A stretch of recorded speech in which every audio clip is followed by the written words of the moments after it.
Welcome everybody here. We're here live under the Mat Radio. This is your host Tech here with, of course, our great correspondent, social media content man himself, Saltine. How you feeling, brother? Feeling great. Get your ass. We're back. And shockingly, I'm back on social media. What a story. That took Yes, some Hail Marys. yeah, definitely did. After 3-4 years of being away, we got the Saltine back on social media. And today's date, the current date is July the 6th, 2023. Now, depending on where you at, where you listening, where you watching, of course, by the time you see this and it's on YouTube and on all platforms, the date won't be July 6th. It will not be 7:44 p.m. Eastern time. It will be totally different. But thank you much for our great fans all around the United States, Canada, Africa, and all over the world supporting us. We're here Under the Mat Radio, bringing you once again our exclusive Skype interviews. We'll be bringing you momentarily uh, the person and our great guest. Her name is Marie Shadows. We'll tell you about what she's done in a second. But follow us Under the Mat Radio for the kids on the IG, on the Instagram, Under the Mats Radio, our word. So our team finally is out of the shadows. Wink, wink, segue to our guest, Marie Shadows. He's now back on social media. He has an IG. Tell him, Saltine, your IG. It is Saltine the Moneymaker '05. I guess that's what it's called. I'm still learning. So it may be salt. It is Saltine the Moneymaker '05. It has to be that. So yeah. Got a I'm long still ass learning. name. Please follow him. Of course, follow us on Twitter on the show at Tech underscore UTMR. And also on Facebook under the Mats Radio. Follow our like page and our company page. And on YouTube, we do apologize as YouTube and Facebook. We're getting back into the swing of things. You know, of course, on my end, dealing with my personal sickness, dealing with COVID multiple times, and getting back into the loop. So we do apologize, fans, for our social media not being up to date, but we're getting back at it. But you know, we're here. We're live. We've been going strong for over a decade. We'll bring you the best interviews in the world of professional wrestling, what Saltine says, and other people say wrestling, in the world of pop culture and sports and everywhere else. But today we have a great guest. She's a female. She's from New York. She's pretty. She's funny. She's crass. She'll cuss. She's straightforward. She's also ex-WWE employee. She's the host of the Square Circle podcast. She's the writer of the Square Circle Society newsletter. Oh, there's more. She's also a commentator for Goddesses of War Wrestling. Bring it to you, multifaceted, the New Yorker, Miss Shadows herself, Marie Shadows. Welcome, sister. Thank you for having me. That was a wonderful introduction that hit every single point, especially how I am being straightforward, being from New York, and it's going to be a very fun time. That's it. Yes, That's thank you for your time. Thanks to Saltine for making this all happen. For you coming on Under the Mat Radio. You're from New York. We from Baltimore. You already know how we all similar. We straightforward. How it is, how we do. Before I start things off, I'm gonna give it to Saltine to start off the interview. If you go with Eric. Who's there? Okay, now. All right. My first question is all right. A All Japan Wrestling and New Japan Wrestling. Both both are still juggernauts in Japan. What would you say the best matches you ever saw in both companies, or if you saw New Japan only, what in New Japan? Wow, we're hitting with like loaded questions first. Just Yeah. right out there. So all right. So I remember before I got into New Japan, I was watching like All Japan, back in the day, but I'm really not gonna remember like too much. But like, I don't really remember too much of New Japan because I was like really young. Like I'm a little older now. But for like New Japan, I definitely have like some favorites. We could definitely go back a couple of G1s because we're coming up to the recent, I mean, the current G1, but we could go back a little bit more where we had Tama Tonga taking on Sonata before Sonata became our IWGP World Heavyweight Champion. That was a very fun match that I love reviewing. Tama versus Okada. You also have like your very fun, great matches that we always talk about, like AJ Styles and like Nakamura. You definitely had like some really good, tag team wrestling. We've seen a lot of good junior tag team wrestling. Unfortunately, Catch 22 of TJP and Akira are no longer IWGP Junior Heavyweight Tag Team Champions, but they put on awesome matches against like Kushida and Kevin Knight, and then also my two favorite boys, the Bullet Club. Clark Connors and Drilla Maloney. But yeah, like if I had to go back into the archives of All Japan, I was a teenager at that time when I was watching like All Japan and Noah and stuff. So I'm really not gonna remember it. But if you did ask me like how I got into watching Noah at that point, it had to be thanks to Ring of Honor back in the day, because I remember watching Brian Danielson or Daniel Bryan versus Takeshi Morishima, and I was there live for that match. So because of that, I got into Noah, and also because of Kenta also coming over to the States, got into Noah. So like, yeah, a whirlwind of an answer, but yeah. That's great stuff. Great start off, Saltine. Yep. Yep. Now, Oh man, me and Tech be up all night watching New Japan. I mean, like watch the events and everything. I'm like, oh man, we gotta stay up all night. Okay, this gonna be a marathon. So like, I remember when we was watching the New Japan event, that was the AJ Styles and Nakamura. Me and Tech were just talking back and forth, like, you see that, you see that, and I was like, yeah, you saw that and stuff. So yeah, that Nakamura and AJ Styles match was hard hitting. So the second question is, oh man, all right, New Japan currently have Eddie Kingston as a champion. He's the new Neverweight champion. I'm like, wow, they gave him a championship. So what's your thoughts on that? Because he been in the running for years, like fighting for a title, a true title, and he been all about New Japan. That was his dream come true. So how you been feeling about that? I feel very proud of him for doing that, and for proving to everybody that like you can eventually make it. It's all about putting in the hard work, determination, and yeah, you're gonna have some bumpy spots along the way. Eddie Kingston is a testament to that, where like it'll go good, and then like some shit happens and like it falls, but you have to get back up. Like you can't just stay there. Like if you stay there and like pity yourself, you're not going to get to where you want to get to. So he never lost hope or faith of that dream. So nobody out there, please don't lose your faith or your dream for whatever you want. You could go get it. So I'm very proud of him for everything that he's done. And, he wears his heart on his sleeve, like no matter what. That's basically almost all New Yorkers out here. Like we wear our heart on our sleeve to get to what we want. But I am like super proud that New Japan was like, all right, cool, man. We're gonna put this on you. We're gonna see how you're gonna run New Japan Strong. Now that it's not like a weekly sort of like episodic thing. Now it's like a monthly pay-per-view thing. But New Japan trusted him enough, and that makes me love New Japan even more, because I'm like, all right, cool. You put it on the one guy that people would be like, don't put the belt on him. What's wrong with you? At least they took a chance. I agree. Eddie Kingston busted tail. I remember him in Shakara. I remember him, doing the R-Rays, then New Japan.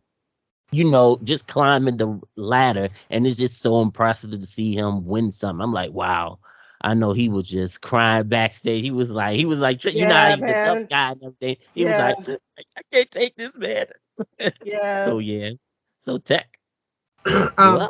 Great stuff with that Love Marie that you talk about All Japan and New Japan.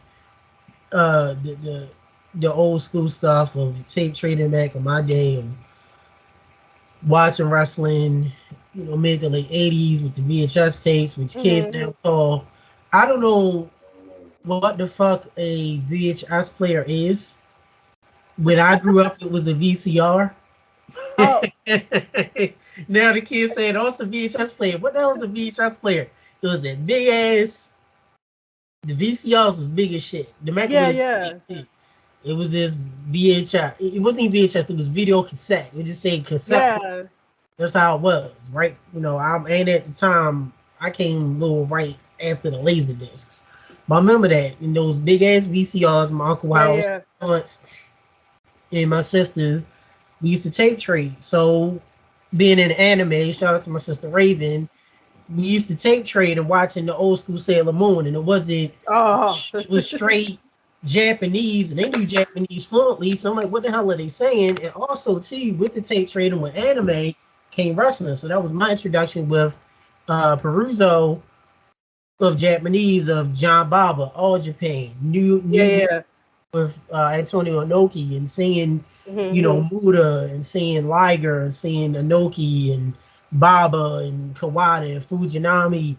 And it Yeah, was just, the match was stiff, the crowd was quiet, it was hard hitting, it yeah. was strong style, totally different from the American or the States version. But see, since you're New York and Marie, we're Mm-hmm. Baltimoreans back in them days of the mid and late 80s, the NWA came here a lot more often than WWE after that. So the NWA back in the day, the Crockett's, we was used to that hard hitting like Yep. realism, Bobby Duncombe, Dutch Yep. Mantel, Road Warriors, Yep. the Russians and Uncle Ivan and the Horsemen and Sting and Luger. It was the hard Yeah. shit. And you watch Japan, it was similar, but it's a little different. WWE was more cartoony, fluff, Hogan, Mm-hmm. you know, Yeah, yeah, yeah. say which we love them, but it was more fluff Yep. and a different style. So I love the New Japan, and I remember seeing this skinny giant dude. It was John Bob. I'm like, yeah, he got a long neck. He kind of Yeah. like, it's like, what is going on? He had the hard chops. I was like, wow, he looks cool. And then Inoki, everybody knew Inoki. They both are like gods in Japan. So that was my first introduction to the Japanese back in the day, because we tape traded. We didn't have the Uh-huh. internet. It wasn't Yeah, Google. yeah, It wasn't the other sites. Wink, wink. It wasn't. It was just yeah. videotapes, word of mouth in the magazines. Our friend Bill Mm-hmm. After. You had Uncle Dave. You had Brian Alvarez. You had all the other ones. We had the almanacs. Remember them? I still got them. Yeah, We went through that. Used to read the magazines in the store, then put it down because we didn't want to pay $25 for a book. So that's how it was, and it's great to hear you as a fan, as a podcaster, as a lover of wrestling, to talk about the old school Japan stuff. oh yeah. And I'll ask you this: SWS. Are you familiar with that company? Do you have any memories S- of it? oh no, I'm probably thinking of a different promotion. Like SWS doesn't sound too familiar to me. But it's not a current promotion, right? No, no, it's Okay, not. then so then yeah, I don't think I heard of that one. I'm thinking of a current promotion currently on the indies. But I would want to add to what you were saying with the whole like old school stuff. So like my dad got me started on like NWA, IWA, Mid South, like all the old stuff. Because he loved it, he enjoyed it, and like, I just that love just transferred on onto me. But as far as like SWS goes, I don't think I remember that one.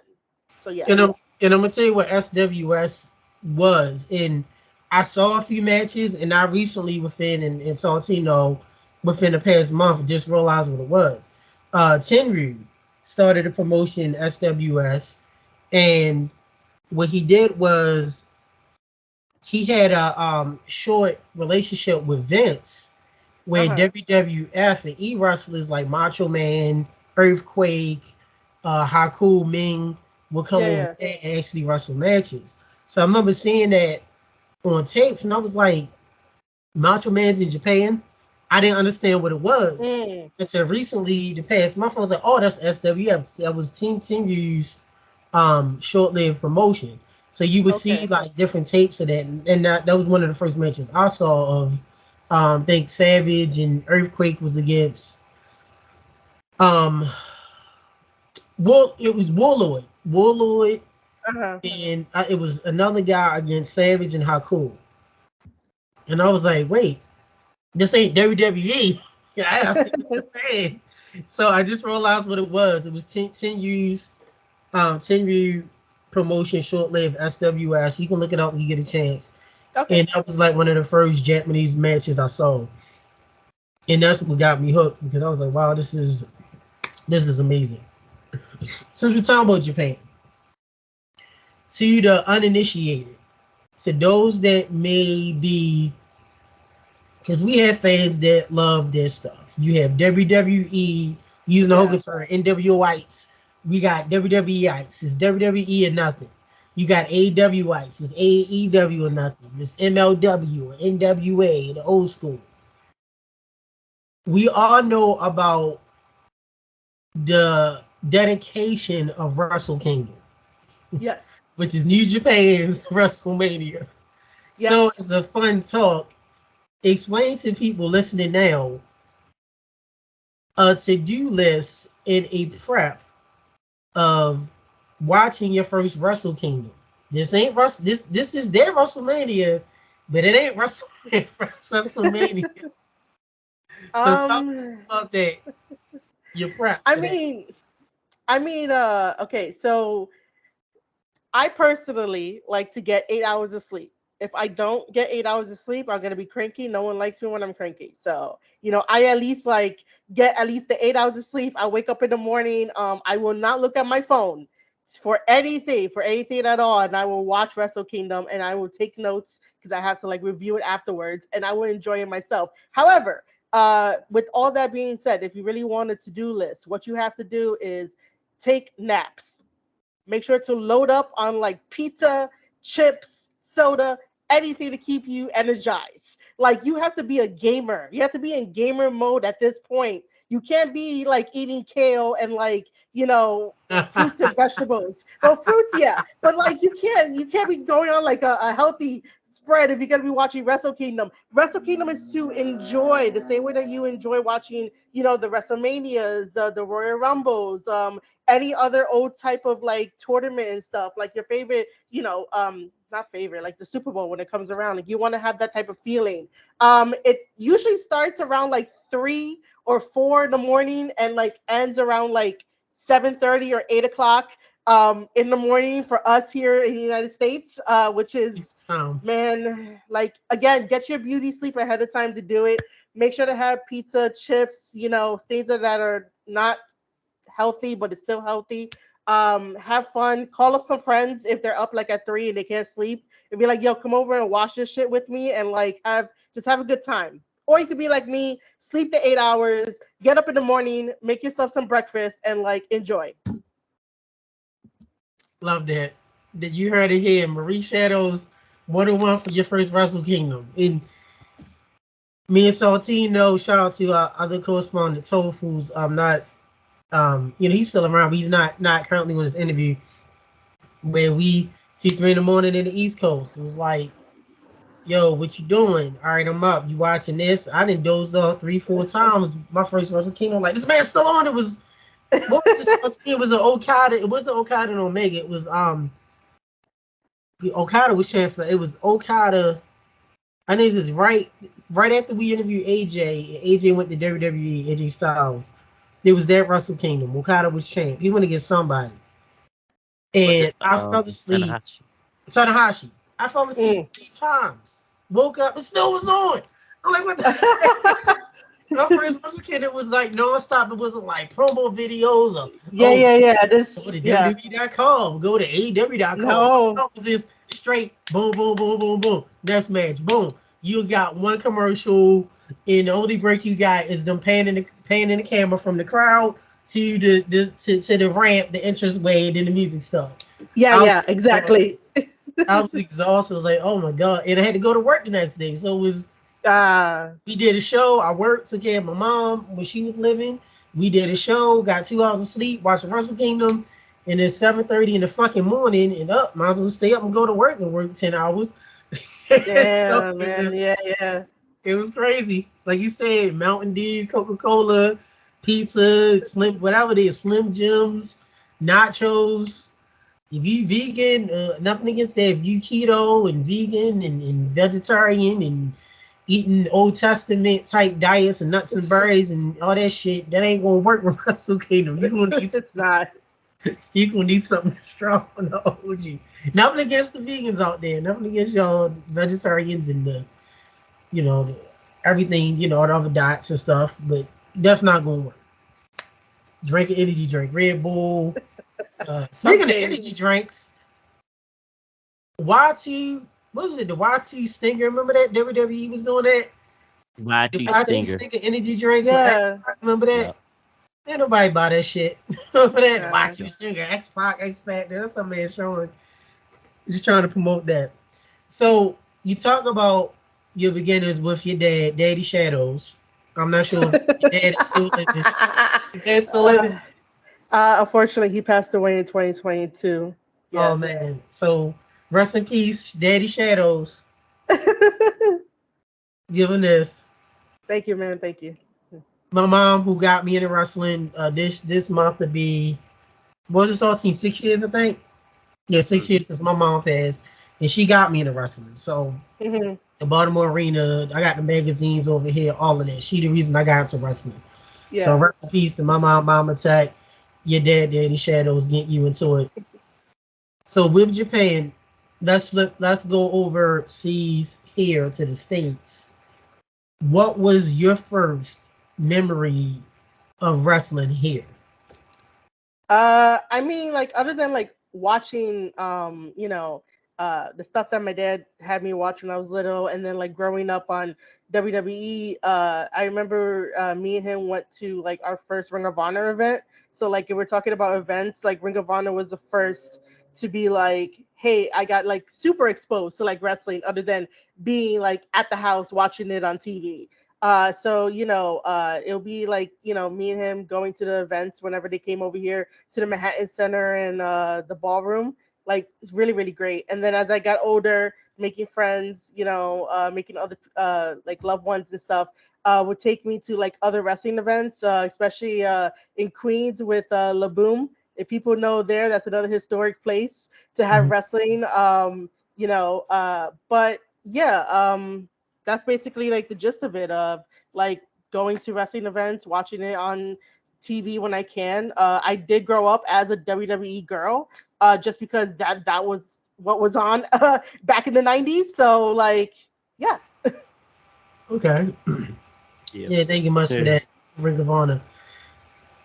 Now, New York. We know New York is one of the greatest cities. The Garden, which I've had the honor to be there multiple times, press box at the Garden. It took us only an hour and a half to park. That's another story. Yeah. Going to the Garden at the what was that? The Ring of Honor show, Ring of Honor Japan show. Was that With the Russell super card. Supercard? Yeah. Yes, Super we were car. there. Yeah. Yeah. And that was WrestleMania weekend. That was WrestleMania right before COVID. 34, because 35 was COVID, right? So there was 34. 2019. I think Yeah, so. Yeah. that was Becky and I. You know, we older in wrestling, we forget the numbers. Like, wait a Yeah. minute, Yeah. Yeah. 31st MetLife. Okay, I was saying it ran over like 12:30, 1 o'clock in the morning. So definitely love New York. The Gun, big old piece of slice. Gave us the bubble guts all night on the Mhm. toilet and all that. Right after G1, which was long. Mania was long, Yeah. Yeah. so Yeah. it was a lot. But you gotta love New York. I love New York definitely. Now you talked about going to Ring of Honor with Daddy Shadows, your first event. Watching wrestling as a kid in the WWE now. What did you remember as a kid? Who was some of your favorites? Who were some of the people that you hated? So I know for a fact, because like, this memory is still like ingrained in my brain about like Undertaker and Kane. Whether it is like their story of them being brothers or that Inferno match, that thing like like stuck with me. Undertaker, seeing him as a character as like a little kid, you don't really know what's going on until like later on when you get like a little smart to the business. But Undertaker, Kane, Triple H was also cool in my book.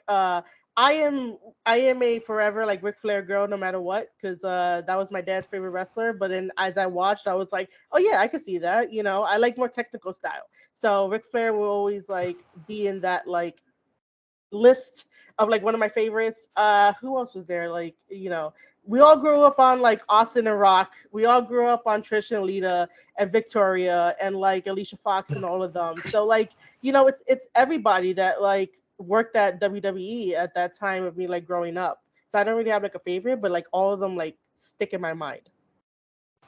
That's great. That's and shout out. You mentioned a couple names you don't hear much. And a good friend of ours, and we've hung out with them. Great Victoria, love her to death, amazing. You mentioned other people, for us, just the women, Trish and Lita, the Attitude Era, the Monday Night Wars. You know, by that time, Yeah. it was high school for me.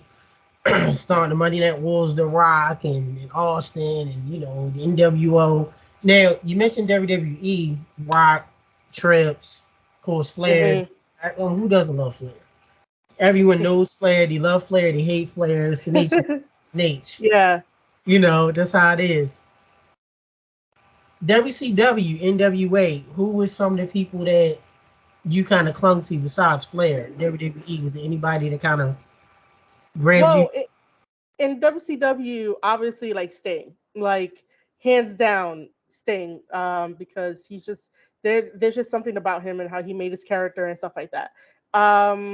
Now I really have to like think back to like the WCW roster. Of course, we had like the Dean Malenkos because like I said, I love technical wrestling. So like the Dean Malenkos, the Rey Mysterios before they went over, like you know, I have this thing of like if you could give me psychology, if you're a high flyer and a technical wrestler, you'll be good with me. But if you just do high flying for the sake of high flying, no. But Hoover 2 gets a special place for that, just because it's Hoover 2.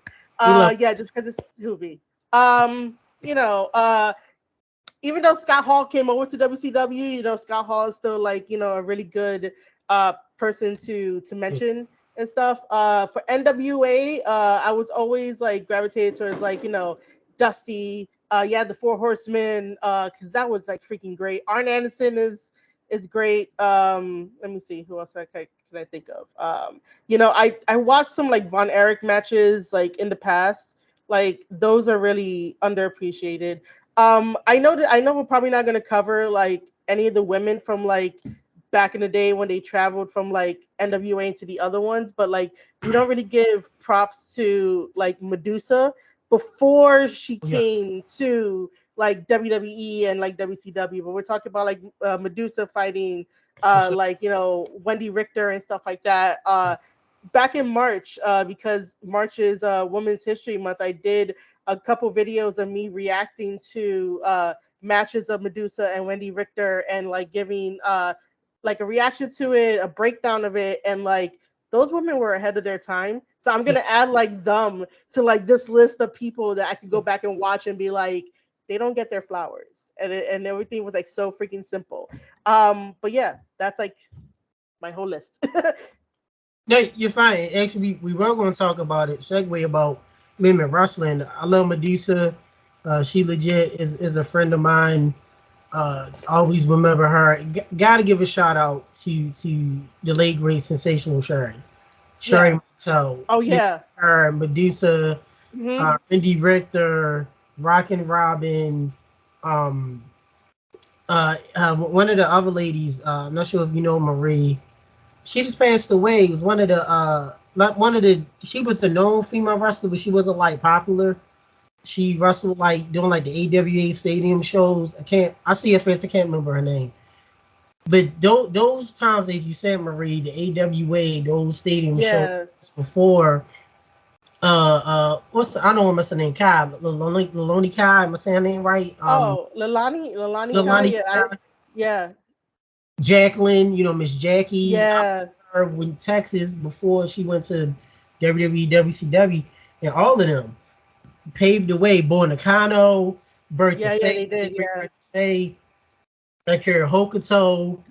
You know, this is, and then you go to more of the, you can't say modern now, but the more of known pop culture as with Trish, Lita, you know, Ivory, Victoria, Molly Holly, then you Stacy Keibler and Tori, even though they wasn't really more so wrestlers, but they was more eye candy, but they would cross over talent, you know, with Tori Wilson, with her being gorgeous and doing stuff, Stacy Keibler with her legs and them being short. So like you said, given and we was gonna mention that you already answered it about the great women of wrestling don't give their due. while women were wrestling, you have Shimmer, you have Yeah. Glow, so many, aspects now. Well, with AEW, you have Joshi, which is Japanese women wrestling, Hmm. has been heavy in that. You have WWE now with their group of people, and also NXT. You got Mercedes, what's her name, Monet, help me out, Sasha Banks, Oh, Mercedes. okay. Mercedes Monet. Mercedes? Yeah. Yeah, I was Mercedes. wondering. I was like, I was like, oh, okay, yeah. Mercedes Monet, you have all of these. Julia from Sound Name, she just became the new yep. champion. Shout out to Willow Nightingale, great person of ours. We interviewed her boyfriend. I'm not sure if they got married or not, but her boyfriend says we all say love her. So the great thing was is that, as you will understand, seeing women being definitely showcased now in the unsung heroes that you mentioned, the Victorias, the Yeah.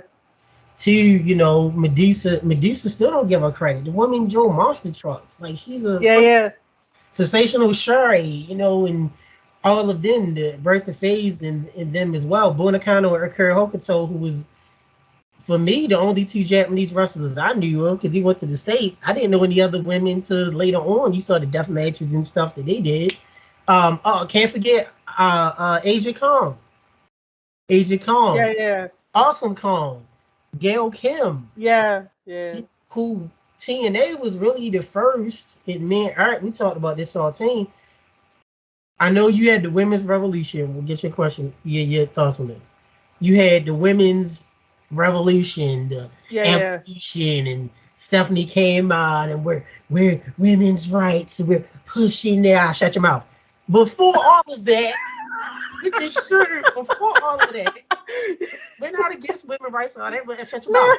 Before it's that, cool. It's just I wasn't expecting you to say it that way, so it caught me off guard. So it's oh, all good. No worries. I get it. you know that.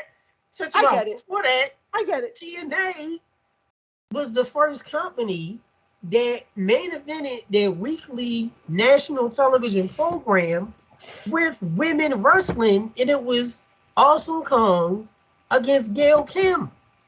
Hmm. Remember that? Yeah, dude. Yeah, that was a great match. Okay. And if you don't know, fans, listen there, you know who the fuck Gail Kim is, Awesome Kong. Okay, Gail Kim, pretty Asian wrestler. Her husband is the famous Robert Irvine from Restaurant Impossible. So you just Google his name, it'll pop up spouse Gail Kim, click on that link, there you go. You'll know who she is. So there you go. But yes, TNA was the first to promote women wrestling. We watched that, what is it, Impact, Anthem, what the fuck was it called? Anthem, Impact, You TNA mean after the Crossline. bell? Oh. Yeah, all that. That's TNA, TV. yeah, all that. So talk about that when you saw Awesome Kong against Gail Kim before WWE Yeah, yeah. main event on, what was it, Spike, whatever channel, TNN, the country I channel, think. some shit, I don't know what it is. Whatever channel it was national TV. Awesome Kong, Gail Kim, TNA's second of 30 evolutions. Tell us, Marie, your thoughts on that. How did you feel? Man, I really did love that match. I love the story going in with the match. It definitely was billed as like, can Gail Kim like defeat Awesome Kong, because Awesome Kong was taking out like everybody in that division, and Gail Kim was she's straight out a wrestler. That's basically what she is. She's a wrestler. She definitely knows what she's doing. She's beautiful in the process as well. But she took down Awesome Kong. Like no one really saw that coming. But I'm like extremely happy that like the match happened. It was on like a stage for people to talk about, and we still talk about it till this very day. Because it's a very important piece in not only like Impact's history, but also just women's wrestling in general, of like you can have these simple stories of like David versus Goliath, even though we've seen that done so many times with the men, but with women we have a little bit more, like, I guess, extra layers to add, because sometimes you might end up second guessing yourself, and then like end up getting that loss. But Right. sometimes we can be in that character mode to tell everybody that like never second guess yourself. Go do what you gotta do. Stick to strategy, and maybe if you find a weakness or opening, go and take it. Get the 1, 2, 3, and then like, bam. That's how like the story would unfold. So I just think that it did very well for women's wrestling in general to put them on the map again. To be like, look, make a simple story. People are gonna care. People are gonna tune in. Thank you. That's awesome. I'm sorry to catch you off guard. I told you before before we went on No, air. you're good, man. You're Like, good. No look, worries. but it's true. Trying to see. I think it was 2015. I want to say. For what, the Gail Kim versus like Awesome Kong? Gail Kim. It should have been that, either that or 2014. Okay, so we'll go with 2014. Okay, Give or take. Yeah. So WWE, what was it? Evolution? Is that what he called it? Women's Evolution. And that was in 2018 because I have like a mini story connected to that when I was in WWE. So yeah, that was 2018. So Gail Kim, Awesome Kong, amazing people. 2014-ish, 15. Impact. One of their, like, they were like Pokemon. They kept evolving to all different. And granted, we are, and shout out, and we got to say this, 20 years of Impact, of TNA. Yeah. Send our congratulations to them. We got to the late, great Jerry Jarrett, to our good personal friend. He doesn't mind me saying it's Jeff Jarrett. I mean, personal, besides the show, who's supported us from day zero. Probably Jeff Jarrett's probably one of the. I hated him as a heel. Slap nuts. Yeah. Pissed me off. I hated him as a heel. But seriously, great personal friend of ours. Support. Still keep in contact with him this day, who supported us even outside of the business. One of the nicest people you can meet. Which that's when I realized people on TV, they can play a bad guy, but you meet them, they're actually cool as shit. Yeah, they are. Yeah. Jeff literally one of the best people ever. Just so great. Congratulations to Jeff, because he started it. Now Impact 20 years. And we remember when Impact started and you had the little strippers in the corner doing a little dance. Remember that, the anthem. Yeah. And so TNA's gonna go down in 2 years. Then they survived 5. They're gonna go down for another 2 years. Shut your mouth. And there was another 10 years. Oh, they're gonna go down for another year. Shut up again. Another 15 years. They still ain't going nowhere. They're still here.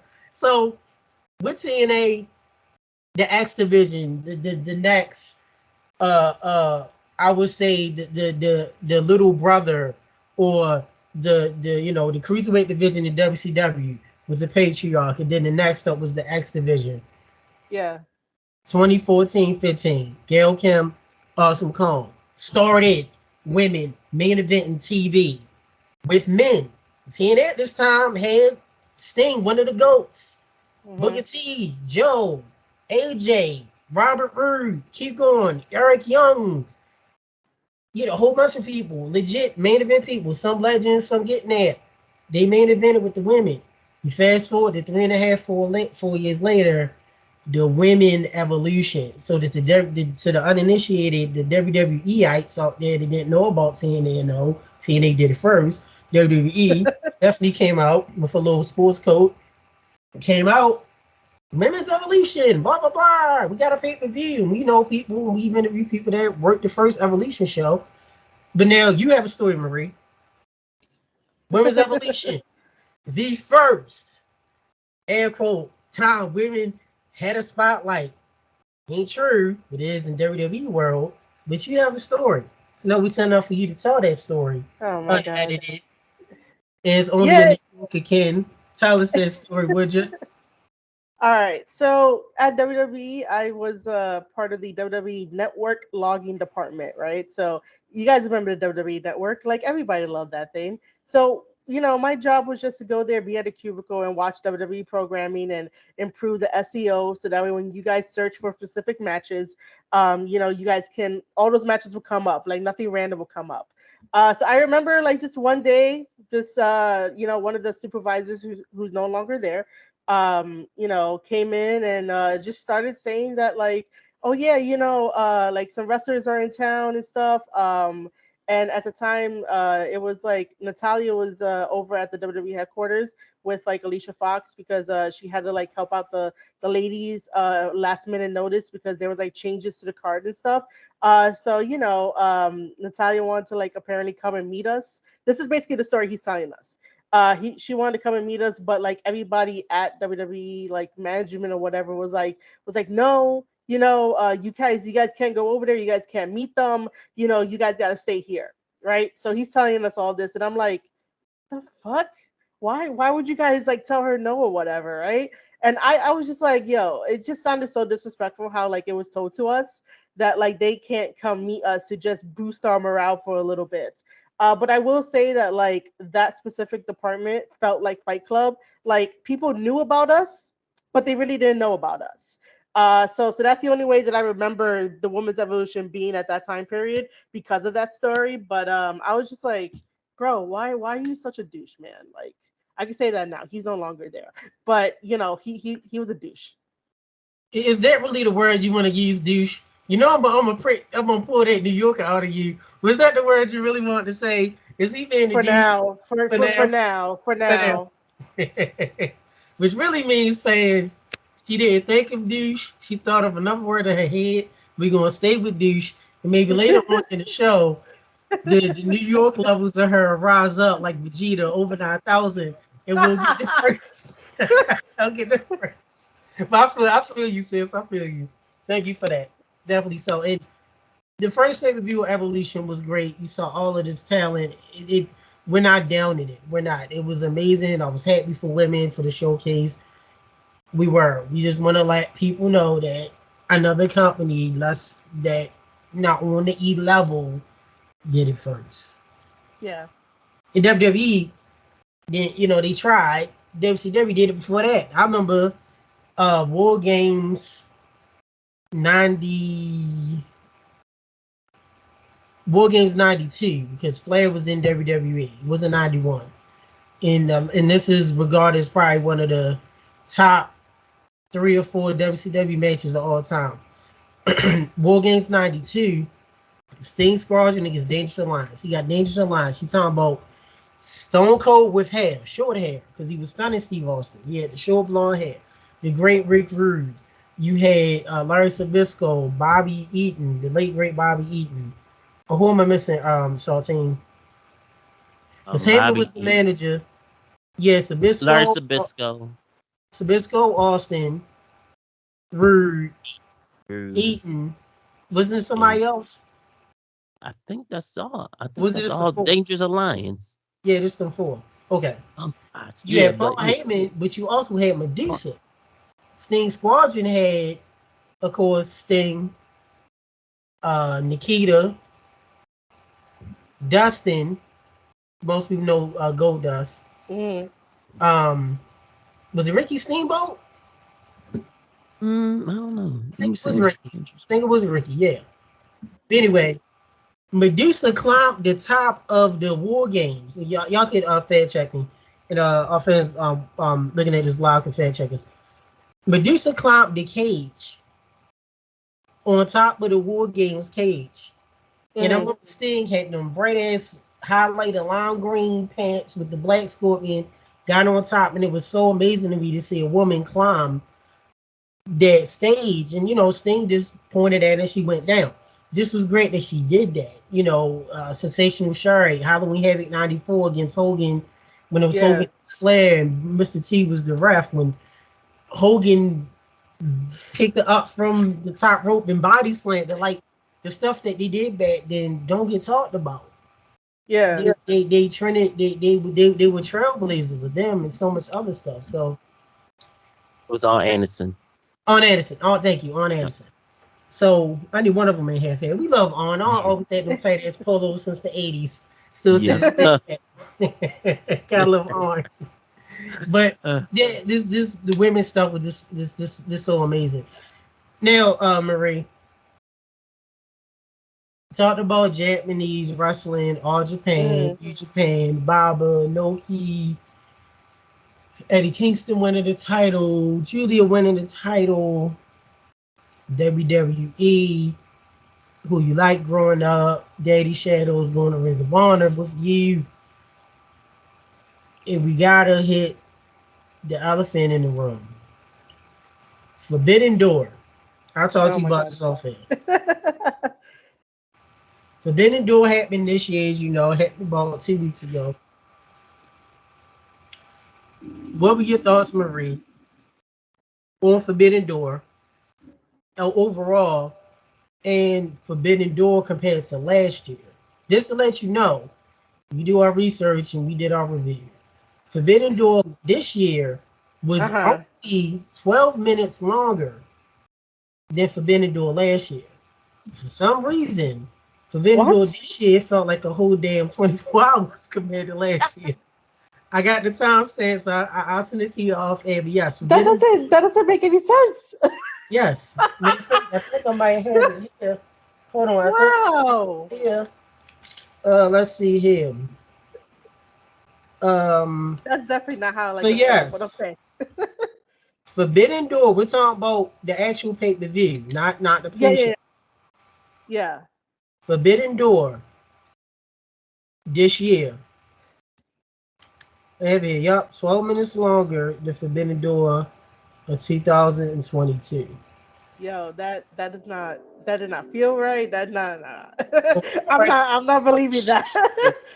It don't feel right because it was long as shit. I mean, either way, how you look at it, it's long no matter what. And like, oh my god, where do I This year start felt this? longer. We know we watched it. I know we all did, but I'm just like, oh, okay, all right, fine. For the life of me, I still don't remember what happened with Forbidden Door 1. I'm still gonna stand my ground of like, the question of are we still gonna remember it even after like a year from now to like Right. for any of these, right? So like I always think that Forbidden Door should have a little bit of story just so that way you could be like in tune with Forbidden Door. You could have your dream matches that don't need the story, like obviously Danielson versus Okada, which I will admit that I forgot that was on the card.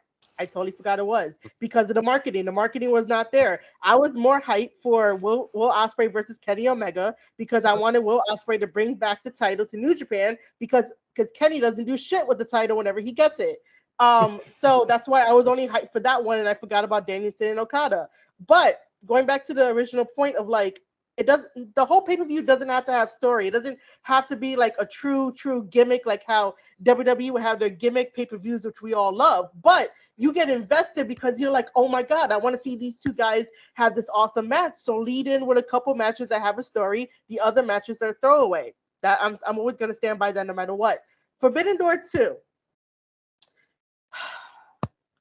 It was a bunch of matches that Tony Khan wanted that didn't make sense, except for like Will Ospreay versus Omega.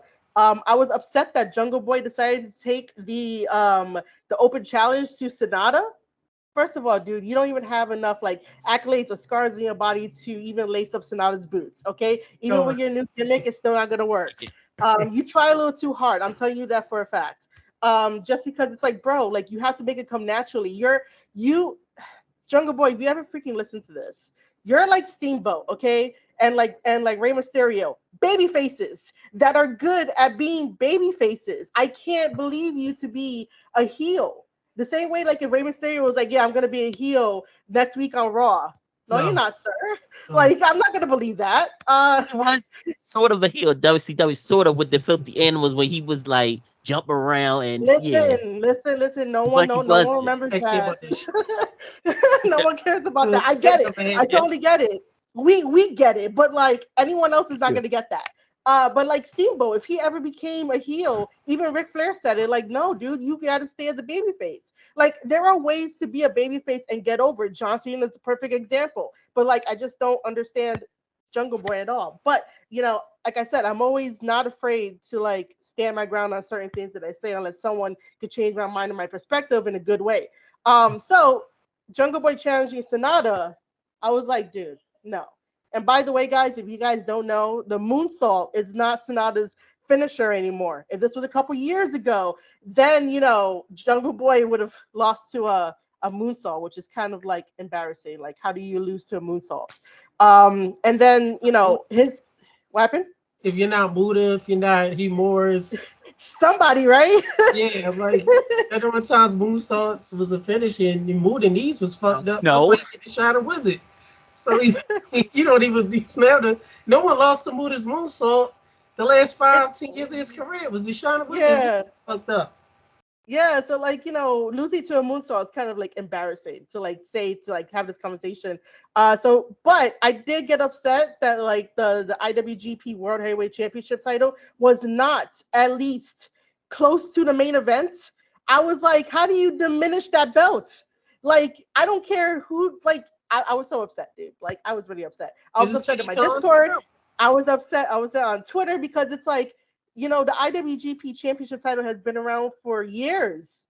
Yeah. New Japan Pro Wrestling has been around for 70 years. They just celebrated 70 years. And you're going to put that on, like, the middle of the card? For what? Like, so that got me upset. And then, that 6-man tag match, I don't even remember that. Let me just get to the whole Ospreay and, like, Omega thing. I think that was a little overbooked. And it went on a little too long. I get that they're in Canada. I get that Will Ospreay, has to play up the heel. And what I don't like is that, like, I don't know what's happening because I sometimes like when characters that are coming over from New Japan Pro Wrestling stay consistent. So now we have, like, Omega being the babyface and Ospreay being the heel and Ospreay doing heel things, but he's still supposed to be the quote-unquote leader of the United Empire. But to me, he's setting certain things that are not like leadership quality material for the United Empire because there's some like heel stuff going on. And I understand the overall thing of like sometimes you gotta do things to get things done. Totally understand that. But I'm just like, this is disconnect of like why are you such a major heel? I don't know, man. I was just like, this is not really working for me. But the match was great, the story was great. It took me on like this emotional roller coaster like they always do. But let's just talk about that one big, Tiger Driver in 91. First of all, it really did look bad because I had a gasp at it. I was like, oh shit, what the fuck you guys are doing, right? Because it really looked like Kenny could have like seriously got hurt. And that's just because of like gravity. These are two big guys, two big muscular guys, and it's a little difficult to do that kind of move.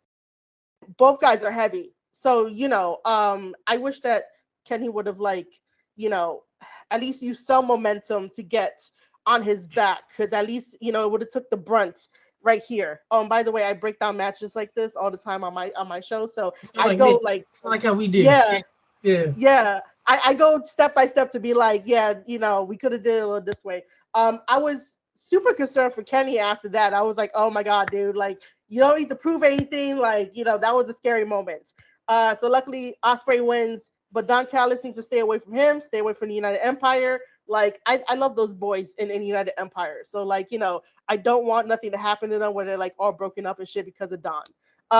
Let's get over to, like, the main event of, like, Okada versus Danielson. The true question is in that match, too. Who the fuck were those security guards in the tight-ass masks on their face? What was the point of those? Why was they there? They couldn't breathe. Tight-ass masks, can't breathe. The bodyguards were careless. Why was they there? Oh, I have no idea, man. Like, if you have them do something, just standing there looking like this, like do something but punch. It's like, what was the point? I don't know, man. Random ass DLC, like random ass fighters, like Brothers of Fatal Fury. Listen, half the time that AEW is on, like I don't know what happens most of the time. Like it doesn't have a reason. Like people just stand there and just be like, what do I do next? Someone give me my cue. Like it fucking feels like that at times.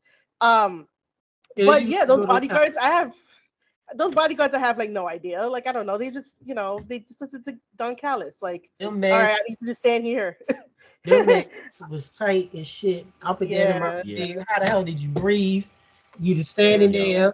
You holding on. You got the little Bane, little chest shit going on. You just have him do something like, can he punch one to fall? You just damn right.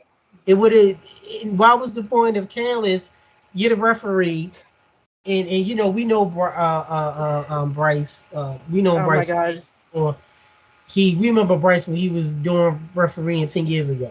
Proud of him. And Uh-huh. I mean, he didn't referee this match. He didn't. What's the point of the referee? You have and we're friends with Hall of Fame WWE referee.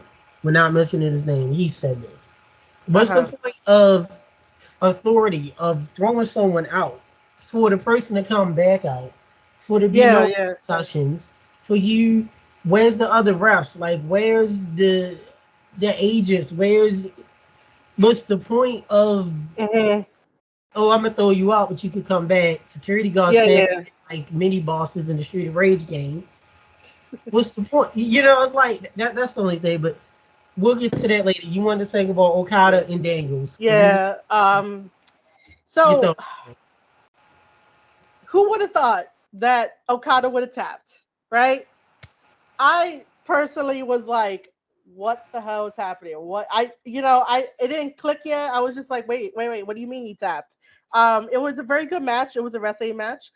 Danielson being able to get the final countdown brought back a lot of memories. A yes. lot of memories. And I had to like sing along with the crowd and stuff, and it felt really good and everything. But it was definitely a match where it was like a really good dream match. But it did kind of like end early because this dude took that elbow drop and like it Forum. clean break his forearm and stuff. But Danielson is still dangerous as a submission wrestler.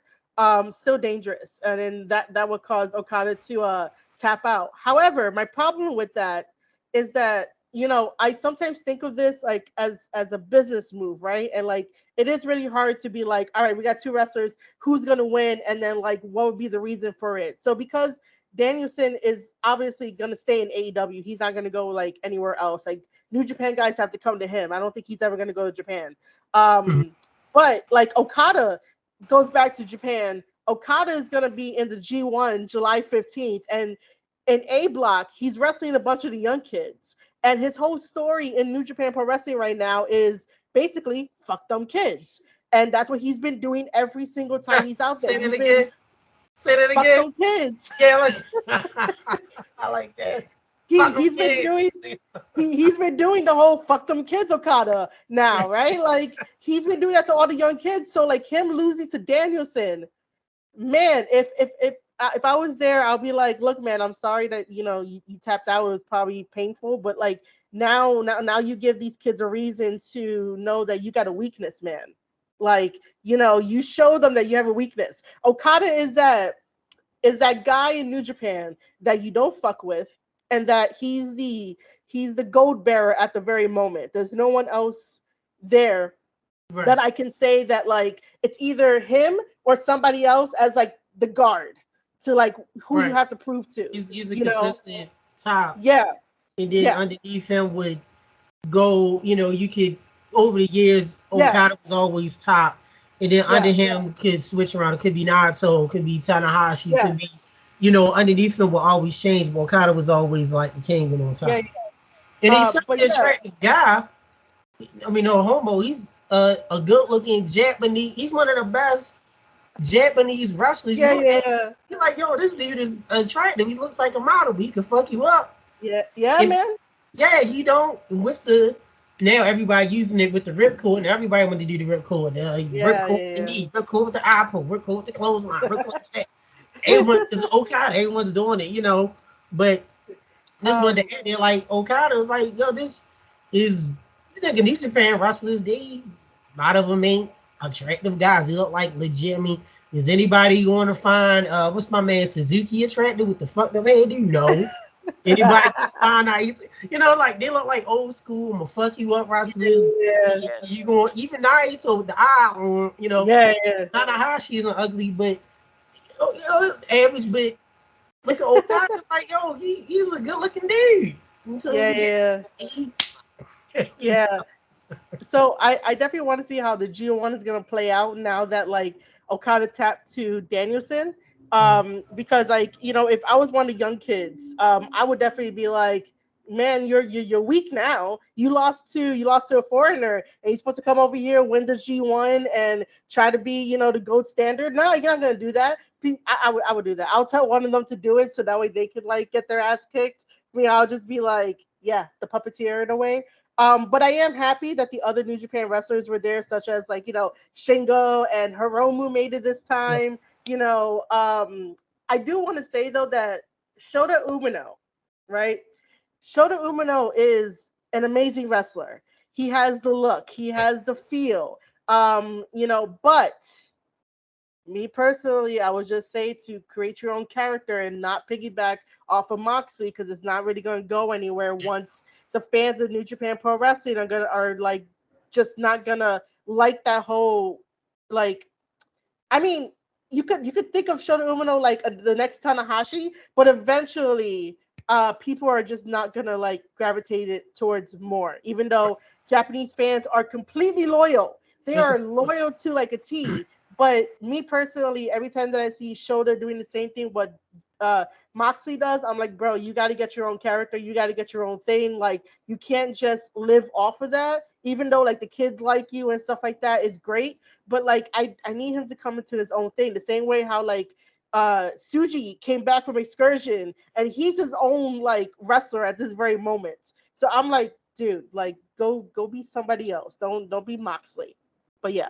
Please don't, because then you just gonna keep opening your mouth random at times, fall down, don't sell, do random ass rolls like Prairies and Street Fighter, and you bleed every damn match. So don't be Moxley. We're not against Moxley. We just stating the obvious. Moxley bleeds every match. He don't sell. He falls down the rolls. Shout out to Brian Last. We love Cornette. He even said the same thing, and I thought I was the only one. You don't sell. You just fall down. You do like a random ass roll. Like stop, drop, Nah, and go. man. Bleeding, and your mouth is everywhere. I don't like this. Like, close your damn mouth. There's your mouth open all the damn time, Moxley. I mean, I'll tell you this now that like I don't really get too much into the John Moxley discourse, but I do agree with you that like there's just some things that I'm like, bro, like I don't understand how people have this fascination about him. If he's all he's gonna do is like kick, punch, grapple to a point, and then like bleed in every match and stuff, and it's like, dude, like you take away the storytelling aspect of why wrestlers bleed. And I don't know if you guys read the little piece that he did with Sports Illustrated that just came out. I was reading it and I was just like, bro, you don't like. I know he's been doing this for years, but it just doesn't seem like he understands that in combat sports, yes, to a degree, you might end up bleeding. Because if you actually do punch somebody for real, you could bust them open. You could bust them open with an elbow. You could bust them open with a fist. It takes one good punch, power, and like angle. But we're not street fighting. You're not out here in New York City or in Baltimore doing a street fight where you have to bleed, where bleeding is 100% yes. Nobody's throwing sand in nobody's faces to blind them and then like bust them open. Like combat sports is not street fighting in the actual streets in a ghetto. It's not that. Like, I don't understand why he kept saying that, oh, in combat sports you bleed. Yes, you can. There's a possibility that you can bleed, but because combat sports has evolved into sports and entertainment, you got to make sure you care for the guy's life that you are fighting. Like, this is not like the UFC where like you can do whatever the fuck you want and it looks like you want to kill the guy. No, in wrestling, you got to make sure the other guy that you have, the life that you have, is safe with you no matter what. Because like eventually, if everybody bleeds in the same match, some shit is gonna happen where like somebody gets a fucking disease because of blood on top of blood on top of blood, and even fake blood. Like, you don't know how that shit is created unless somebody wants to tell me it's just Kool-Aid and water. But like, you never know what fucking happens. Like there's like so many things that can happen if everyone in a match just bleeds and bleeds and bleeds, and anybody could get sick. Anybody could get way more damage than like what they need to be. So like sometimes I don't understand where Moxie's mind goes, because I'm like, bro, you don't understand what combat sports is supposed to be about. It's not street fighting. Combat sports does not equal street fighting when you're out here in the streets. I agree. And think about the UFC, MMA, Pride, Strike Force, Bellator, Yeah. with us, interviewing and having, the Ken Shamrocks of the world, the Bass Ruttons of the world, the Dan Severins. Dave even said, we seen matches with them where every match you see, they wasn't bleeding. They may Yeah. have a cut or a scratch, but there's been matches where it happened real quick. Conor McGregor, and the Gracies, you don't see matches all the time where they bleed like that. So combat sports don't go like that all the time. And as you said, Baltimore, New York, it probably won't be a fight in Baltimore because the way it is here, you probably can get your ass shot. There ain't gonna be no punches. That's how it is in Baltimore. I don't know how it is in New Listen, York now. listen. I could have listen. I could have went that route too out So here I'm where just I saying, live, yeah. but I'm not gonna go that way. I'm just like, yo, street fights happen out here. I'm going Ain't that no way. fight in We be Baltimore. honest. You get mad, what you say, fuck it is gonna be bop, you gone. You getting Oh shot. yeah, I know. That's how, that's It happens. It happens out here too. Yeah. Saltine Oh, though, cause he right there. Saltine, I mean, I yeah. ain't Saltine closer. Yeah. Definitely. Down Amsterdam, girl, talk to somebody like, what you looking at? Oh, boom. Yeah, That's all they dude. do. Like, damn, you didn't even do nothing to them. Bump them by accident. They say, oh, well, you got a problem? We know. What the hell? Yeah. It's crazy shit here. I tell you that. If you heard any noises, speaking of guns, that was not a gun, that was fireworks. People in the neighborhood were still showing fireworks. Man, I saw that thing it gets pop me off all the right here in time, the man. window. So just to let you know, anybody, I know you guys probably heard it, or when it's posted on YouTube, I just saw the flash. That was some badass kids shooting some generic ass fireworks because I saw two sparklers and then it went random. Oh So my it's god. not a gunshot because I know it definitely was scared people. So just to let you guys know. Yeah. But would you say when Moxley definitely in what are your thoughts too with fan had sent this in earlier while I was in therapy, Moxley in chopsticks. Apparently he had a match in Japan and Oh, he okay. had I know what you're talking about. bleeding with chopsticks. What were your thoughts on that? First of all, for some reason, my mind is like, why the hell would you want someone to take a bunch of skewers that you could have used for like kebabs, but you're gonna stick it in your head? Like, I don't know. I don't know how they stay there. In the first of all, like, I wouldn't want to experience it. I'll say this right now that deathmatch wrestling is not for me. I'll watch it, but I won't like review it or talk about it. But like, it's not one of my things because I'm just like, why the hell you're putting yourself through all of that? Like, it doesn't make no sense. I think I've come to a point in my life where it's like, because I'm a little older and I like care for people and to have like this like empathy and like sympathy for like certain things that I'm just like, I want to see you alive, I want to see you healthy, and I want to see you successful. Like, I don't want to see you like get super cut up, super hurt, and like because you have open wounds, anything can happen. You can catch anything quicker because you have open wounds. Like, I don't understand that. Like, you can catch things quicker, and you get that you want to do death matches because it makes you feel alive. That's a bad thing. That's a bad reason to do that. There's other things to make you feel alive out there in the world than like slicing yourself open or like having someone stick your head with skewers. Like, Right. I don't know. Are they gonna barbecue you afterwards? Like, I don't Yeah. know. Like, is I that gonna agree. be a thing? Like, let's not do Bar- that. yeah. But yeah, I just that's my just general thought on it. Like, I just don't like deathmatch wrestling at all. I like the traditional, technical, a little bit of flying, psychology, all of it, all that good stuff that we're talking about. Like you mentioned, Hoofing to you. Like I mean, Hoofing to you. All the great stuff he does. We Yeah. love Hoofing to you. Just to let you know, I have it here. Turn over to Saltine after this. Forbidden Door, the first one, 2022, was Yeah. approximately 3 hours, 45 minutes, 29 seconds. Okay. Forbidden Door this year, 2 weeks ago, 3 hours, 57 minutes, 24 seconds. 12 hours more. And for some damn reason, this year's Forbidden Door felt like it was a damn 24 hour for I y'all. don't, And, man, I don't and know. you made a good point because we know being on the media call with Kitty Khan, we call him Kitty Khan, Tony Khan, being on the media call with Kitty Khan and the Forbidden Doors, all the stuff we do, as you know, as you being in podcasting and broadcasting. Yeah. And They were plagued with injuries. Punk was injured. Yeah. Cole was injured. A whole bunch of people were injured and stuff. I watched Forbidden Door last year live. I did a review. I talked about it on our show. On shout out to our big brother Pancakes and Power Slams, Chris Featherstone. Another great show. I have you get in touch with him after we get off the air. I don't remember any fucking thing about 2022 Forbidden Door. It sounds like if it was a gun to our head, Baltimore style, with New York, somebody stab you for damn kebab, which New York can drink kebabs. I've been all over the world. All the boroughs, Statue of Liberty, the original Twin Towers, I can talk. Been upstate New York, all that. You know, the kebab people will fuck you up. You know, nah, just go to Brooklyn, go to Manhattan. We got the best kebabs. Saltine, no, we were there. I got pictures. I sent it to you. Don't go to fucking Brooklyn. Manhattan got the best kebabs. Here you go.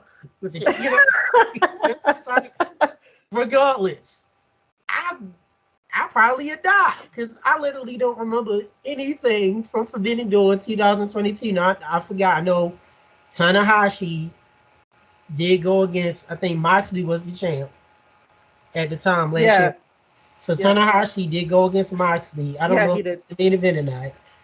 But I forgot that until it was mentioned when Tanahashi MJF. Yeah, went against MJF, and I was like, oh shit.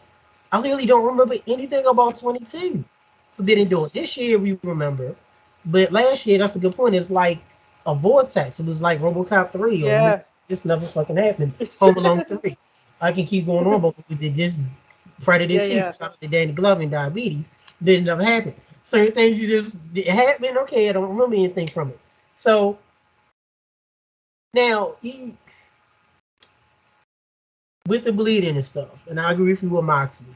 I applaud him for the detox of alcohol, getting his life right. Love Renee and the stuff she does with her show and the stuff that she does. Notice she can't say oral sessions. Yeah. It has to be sessions. Come on now. You know what she was talking about. Everybody's sensitive. Oral session with Renee. Moxley knows about that. We don't. Love her.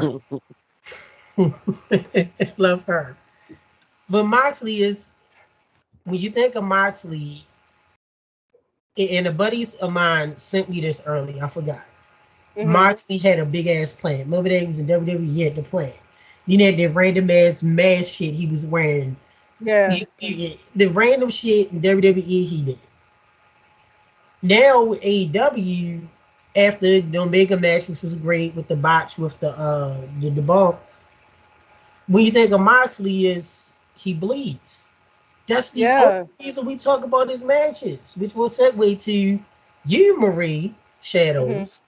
Yeah. Uncle Dave got 5 stars. We know about Uncle Dave's matches. I mean, Uncle Dave, good guy. Uncle Dave is the family member that you just gotta acknowledge. You like love him or you hate him. He's the uncle. He's the brother. Okay, he's coming for the cookout. All right, Uncle Dave's coming. He's coming. Okay, well, you just love him or you hate him. He's there. You tolerate him. You love him. You hate him. Don't matter. But regardless, when he shows up at your house, you're gonna have a good time. Whether you crack on him or you have drinks, don't matter. We all got family members like that. Okay. We don't like him, but he gonna bring some drinks. He gonna bring some weed. He gonna bring something. We'll tolerate him. Come out when we did to go home. Uncle Dave got 5 stars, but there's somebody that decided to have 7.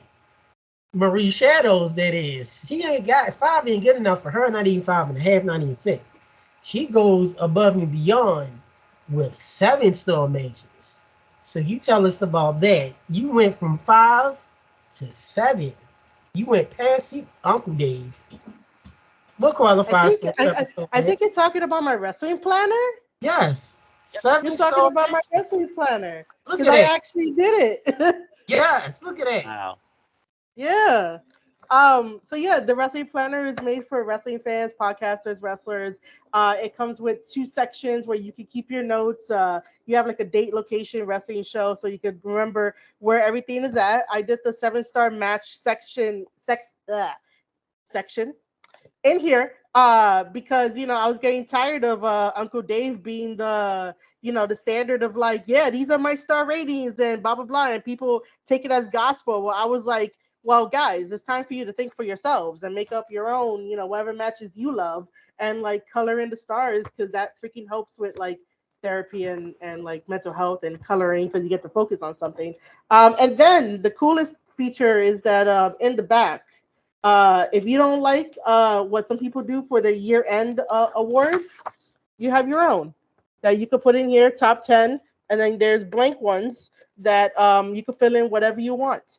So this was made for fans, by a fan and someone who's in the business, for everyone, because I kept getting tired of Twitter being like, hey, do you remember this? Do you remember that? And nobody remembered anything. So I was like, here, go buy it.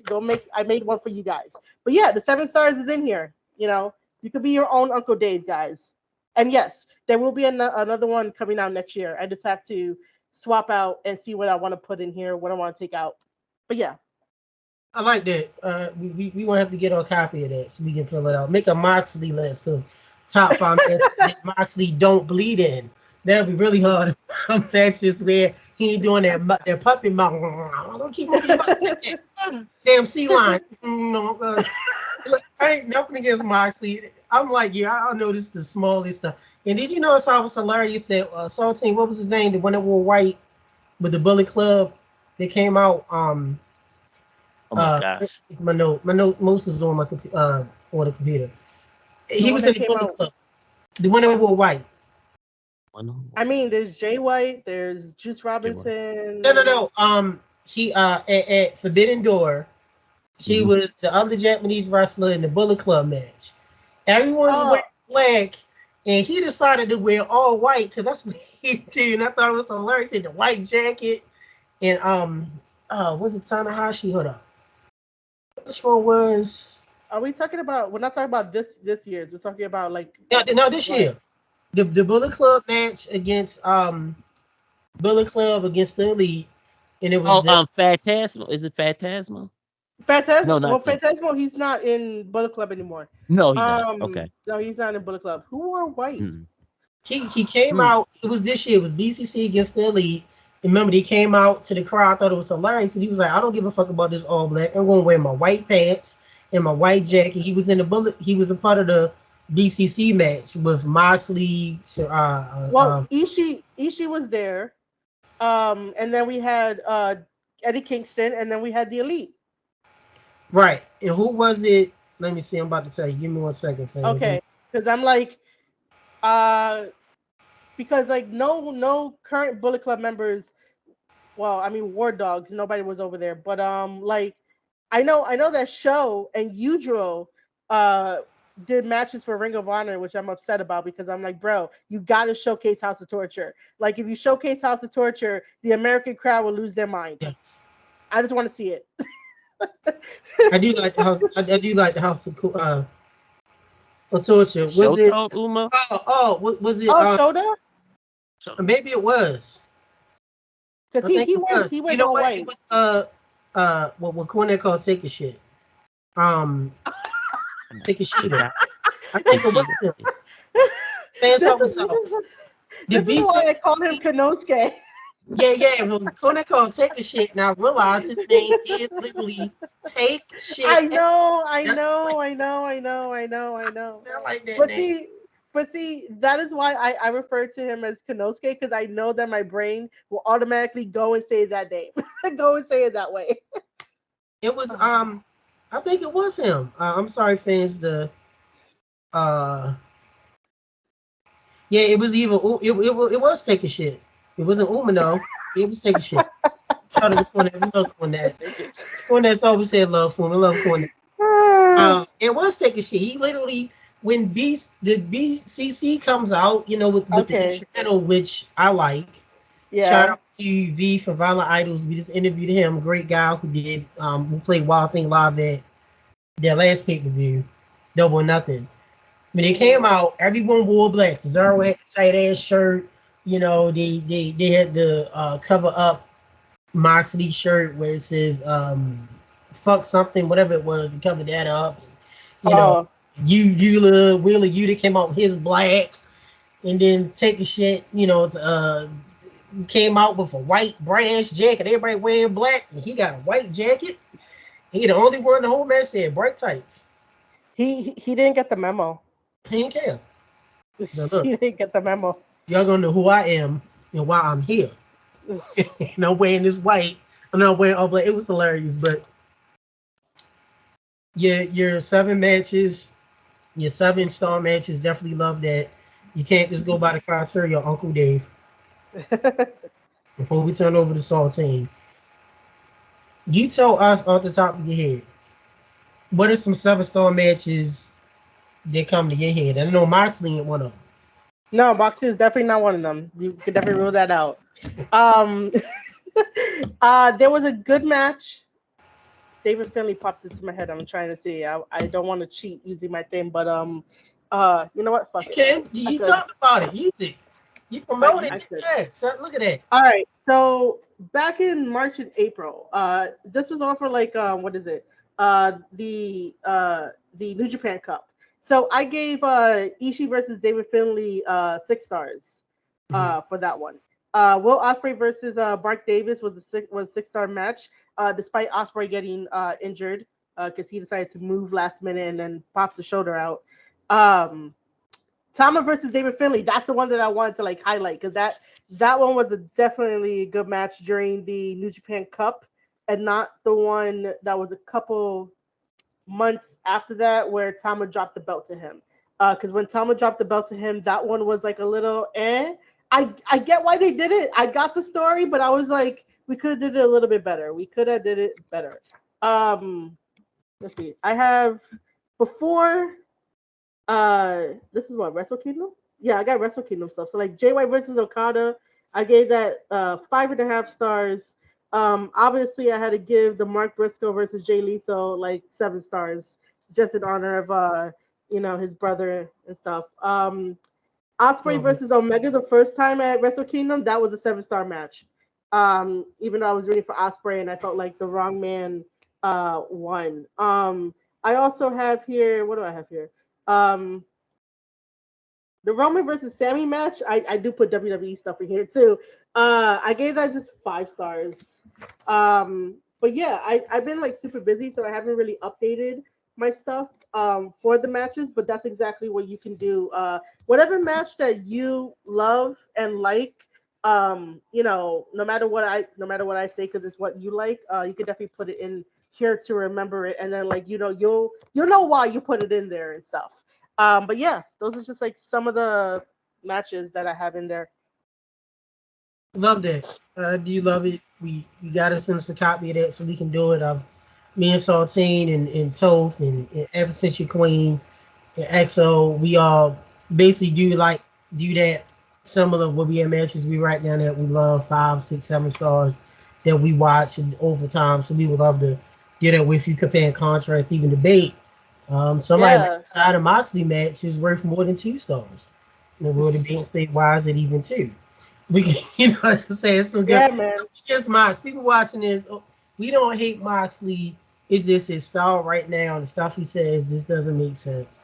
And as you know how we do, we don't care who you are or promotion. If it don't make sense to us and ain't logical, we gonna call you out for it. It's Virgil. And a whole bunch of other people. It don't make sense that we gonna call you out as you do. Saltine, you can go ahead and take over. Right. Have you watched the interview with Dave Meltzer and that interview with Dave Meltzer at all? Look, I'm trying to work my way up to it. Like mentally, I have to be prepared because I know that he's gonna sound so monotone, and I'm just gonna be like bullshit. That I'm just gonna be like, Chris, how did you deal with that? Because since I do interviews too, I pick and choose like who I want to interview, and I'm just like, I don't know how you did that, sir. I really don't know how, but eventually I will, and then I watch it with my whole community, and then get feedback with everybody, and hopefully I don't pause as much, so I could, don't really talk too much through it. But I am working my way up. Yeah, it's gonna be like this. Uncle Dave like moving his hands. Well, yeah. Right when that shirt. Love Uncle Dave. Shout out to CVB, Chris Bay, amazing guy, 4-time Emmy winner. Doing some work currently. I can't say publicly what it is with a good business partner of ours currently right now. So shout out to CVV. Great guy. Definitely learned a lot from him. Keep doing your thing, brother. We're proud of you. Maybe we can do a watch along, Marie Shadows, you and myself and it's our team. And we can go through and like Wrestle Kingdom with the pizza and all that shit and watching Uncle Dave's interview. They're trying to get through it. I'm trying to do so. But yes, Wrestle Kingdom last year, 12 minutes shorter. Going on to more stuff real quickly. For you, Marie, Yes. Mm. are you a fan of wrestling ropes or wrestling cables? Meaning that you look at a wrestling ring, WWE uses the actual Oh, ropes. The cables, WCW, yeah. NWA, Crockett, um, Texas WCCW use ropes. Are you a fan of the ropes or the more of the cables? I will say no one has ever asked me that before. Um, the only thing that I can give is that like since I had a little bit of ring training and I know how to run the ropes, um, I think when I was doing ring training, it was cable and not rope. But I don't know because I never got the chance to feel other ring ropes, so to speak, or like I have, but I never really paid attention to like what's the difference between like touching it and like the texture of it. Now you're having me think about like the times that I did like ring Yeah. crew and stuff, and I'm just like I don't know. Would you guys know what the indies use like most of the time? A lot of indies tend to use cables that we've seen. Some use ropes. Okay, We've helped. I've been a part okay, of ring crew before, so we've helped put together rings. I will say trying to move that shit, cables are heavier than the ropes. And the okay, ropes okay. are All longer, right. but as far as running the ring, I've taken a few bumps in the ring Yeah, before I was actually running it. I can't say Saltine would know better than me, but we do know wrestlers that talk about the ropes burn, and we seen it. Now, I oh, haven't heard okay, much okay. cables burning, but Saltine, I know you got a lot more experience in the ring. I'm not, I amateur wrestled. I took a Okay. few months in the wrestling ring, helped put up rings, but I didn't go Yeah, through wrestling yeah. school. Saltine, I know you did, so you can talk more on that. I'll say the ropes hurt like shit. Like when you went to the ropes, it's like, oh shit. Okay. But it feels like it's like shaking on your back a little bit, but it's like, oof. But on the ropes, it's like light to me. This is in my Okay. preference, you know what I mean? Okay. So when I swing, I said, okay, this is light. But when you get the cables, you got, oh crap, I got to get some more depth into that. So yeah, I Oh, would okay, say okay. the cables are tough on your back. Okay, okay. Okay, so like so then I would have to go with like cable just for now because I've never experienced ropes in any of like the promotions that like I've been to. So like I'm used to cable and like every time like just in like memory wise by touching it it does have a like a springiness to it but it's a strong like Yeah, like a springiness to it. Yeah, right. so I'm used to cables. My back really didn't hurt from running the ropes, but like getting like bruises here like happen Yeah, Bruce. afterwards. Yeah. But yeah, I would say cable, but that's a damn good, fantastic question because I wouldn't I wouldn't know. How we do here. Yeah, yeah. I've felt the pull of a ring cable. I felt the pull of a rope. Just to know how I felt on my hands and just to give and Saltine is right with a cable. And Yeah, yeah, everything's different. You definitely gotta put a toward more. yeah. Ropes was a little more easier, but it's a rope, so you will feel that burn. And we, Okay, knowing so many people, indie wrestlers, WWE, AW, all over, you see the rope burns, the bruises, and what have you, especially when they start out, where it's like, dang, you got yeah, like yeah. tight lines, and so I definitely can see with that. Um, for you too. Now, gotta mention it here because fans have asked us this a lot. Money in the Bank just happened. Yeah. Your quick thoughts on Money in the Bank as an overall pay per view this year. Uh-huh. Uh-huh. Your thoughts on Reigns being pinned by Jay, first time since 2019, Uh-huh. before COVID, and your thoughts on Logan Paul. All right. So first of all, the number one point overall, I really did enjoy it. I've been enjoying the recent WWE pay-per-views as of late because of Triple H. The second one, it was the rightful call for Jay to pin Roman, and it was the right decision to do. Sometimes people get a little salty about like where they like have these big moments at. Definitely not you, sir. Um, um, uh, but sometimes people have to understand that like as much as we enjoy each other's company here whenever we go to like wrestling events and stuff, sometimes like the state that you pick to have this big moment of Jay pinning Roman may not get the pop that could get overseas because overseas just treats wrestling with a little bit more respect. Oh my Over gosh, here, yes. yeah, over here, like there's a good number of us that like I've seen that give wrestling respect. But half the time it's like because they're on their phone or a computer screen, they think they can't like be touched or whatever, so they say whatever the fuck they want. But I do think that having it over there in the UK was the greatest idea ever because like it gives that it kind of solidifies the whole story and the payoff, and then we react the same way that they're reacting, like, oh my god, it finally happened. And then the discourse of like, nah, it should never happen. Roman should have never got pinned. Like Solo should have got pinned. And I'm like, guys, now I have a background in creative writing and a publishing certificate. So like Uh-oh, uh-oh. so like I do tend to write, and I want to put out a wrestling novel like Yeah. sometime soon. But I had to tell them, especially in my own Discord, that I was like, guys, if you did it your way, like it wouldn't make any sense because the longer you have Roman either not being pinned, either still being champion, um fans are going to lose interest, and it's not going to create anything because it's going to be the same thing that you always talk about in the promos. Like it's not really going to do anything. You need something to kind of like get Roman to break down. Plus anyway, someone mentioned in like the way that Roman just sits there and he has this look of like, what the hell do I do now? He's sort of lost, and Solo's looking at him like, why the fuck are you looking like that? Like, get up. Like, supposed to be the tribal chief. Like, I'm supposed to follow you, right? So, like, I think people forget about that. And then that's why they're like, oh no, Roman should have never lost. Roman has to lose. Like, he's breaking his psyche is not all there,